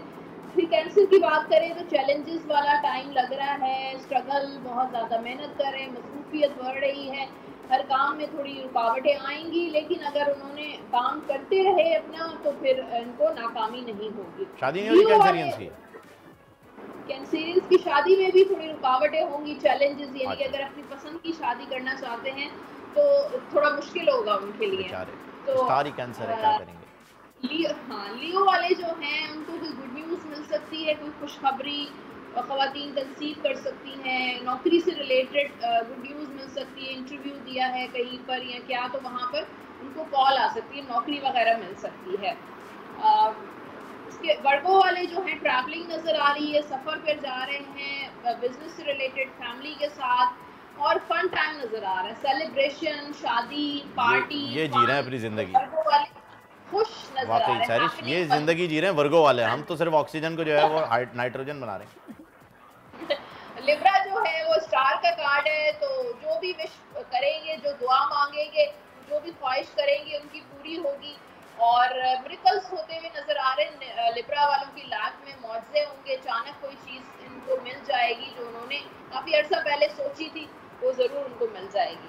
स्कॉर्पियो वाले 10 ऑफ वॉन्ड्स, एक तो अपनी हेल्थ का ख्याल रखें, हेल्थ इश्यूज हो सकते हैं, ओवर स्ट्रेस, ओवर बर्डन नज़र आ रहे हैं, जिम्मेदारियाँ बढ़ती हुई नज़र आ रही हैं स्कॉर्पियंस में, और ओवर थिंकिंग बहुत करें स्कॉर्पियो, और थोड़ा सा सेहत का ख्याल रखें, स्ट्रेस बहुत स्कॉर्पियंस वाले ले रहे हैं। सेजिटेरियस वालों के लिए जो है वो कुछ नया स्टार्ट हो सकता है, एक चीज़ ख़त्म हो रही है, दूसरी चीज़ स्टार्ट हो रही है, हो सकता है एक शादी ख़त्म हो रही है, दूसरी शादी की तरफ जा रहे हैं, या फिर एक बिज़नेस ख़त्म करके दूसरा बिज़नेस शुरू कर रहे हैं, एक नौकरी ख़त्म करके दूसरी नौकरी, घर की तब्दीली भी हो सकती है सेजिटेरियस वालों के लिए। अब कैप्रिकॉर्न वालों के लिए जो है वो थोड़ा सा अनएक्सपेक्टेड कोई लॉस हो सकता है, घर में चोरी हो सकती है, तो अपने जहाँ पे पैसे रखते हैं, ज्वेलरी रखते हैं, डॉक्यूमेंट्स रखते हैं, सोच समझ के रखें, हिफाजत से नहीं रखेंगे काम, चोरी हो सकती है, पैसे भी चोरी हो सकते हैं, तो आओ कर लो चोरी, वेलकम। थोड़ा सा केयरफुल रहना है कैप्रिकॉर्न वालों को। और कैप्रिकॉर्न के बाद एक्वेरियस वालों के लिए गुड न्यूज़ है, जॉब से रिलेटेड, स्पेशली करियर से रिलेटेड, स्टडीज से रिलेटेड, कोई स्कॉलरशिप वगैरह। यार ये देखना ऊपर नीचे तो नहीं हो कि कैप्रिकॉर्न और एक्वेरियस के कार्ड से चेंज नहीं हो गए आज। एक्वेरियस वालों के लिए गुड न्यूज़ है, कंसील भी कर सकती हैं ख़वातीन एक्वेरियस। पाइसेस वालों के लिए थोड़ा सा मुश्किल टाइम है, कुछ काम करना जब शुरू करेंगे तो उनके लिए उनको रुकावटें होंगी, शादी करेंगे तो रुकावटें आएंगी, रिश्ते आने में थोड़ी प्रॉब्लम पाइसेस वाले हो सकते हैं, ओवर थिंकिंग कर रहे हैं, स्ट्रेस ले रहे हैं, तो थोड़ा सा टाइम उनके लिए जो है वो टफ रहेगा। चले जी, बहुत शुक्रिया Unsa, thank you so much for your time. और बस अब ख्याल करोरी हो सकती है तो नाज़रीन से इजाज़त का वक्त भी हो गया है। क्या ही ले जाएगी, कोई चोर आएगा 1000 रुपए रख के जाएगा, बोले तुझे ज्यादा जरूरत है दोस्त। अच्छा कीप इट। चले जी, इसी दुआ के साथ कि अल्लाह करे आपका पूरा दिन अच्छा गुजरे, हमें दुआओं में याद रखिएगा और खुशियाँ अपने इर्द गिर्द वालों की उनका ख्याल रखें और मोहब्बतें फैलाएं इसी अच्छी बात के साथ। मुझे और फ़हीम को इजाज़त दीजिए, अपना बहुत ख्याल रखिए, अल्लाह हाफ़िज़। अल्लाह हाफ़िज़। आजकल जिंदगी ही सुबह आउट ऑफ कंट्रोल है, दुनिया बोल है, मेरी दुनिया बोल है। सब्सक्राइब करें और बेल दबाएं ताकि कोई खबर रह न जाए।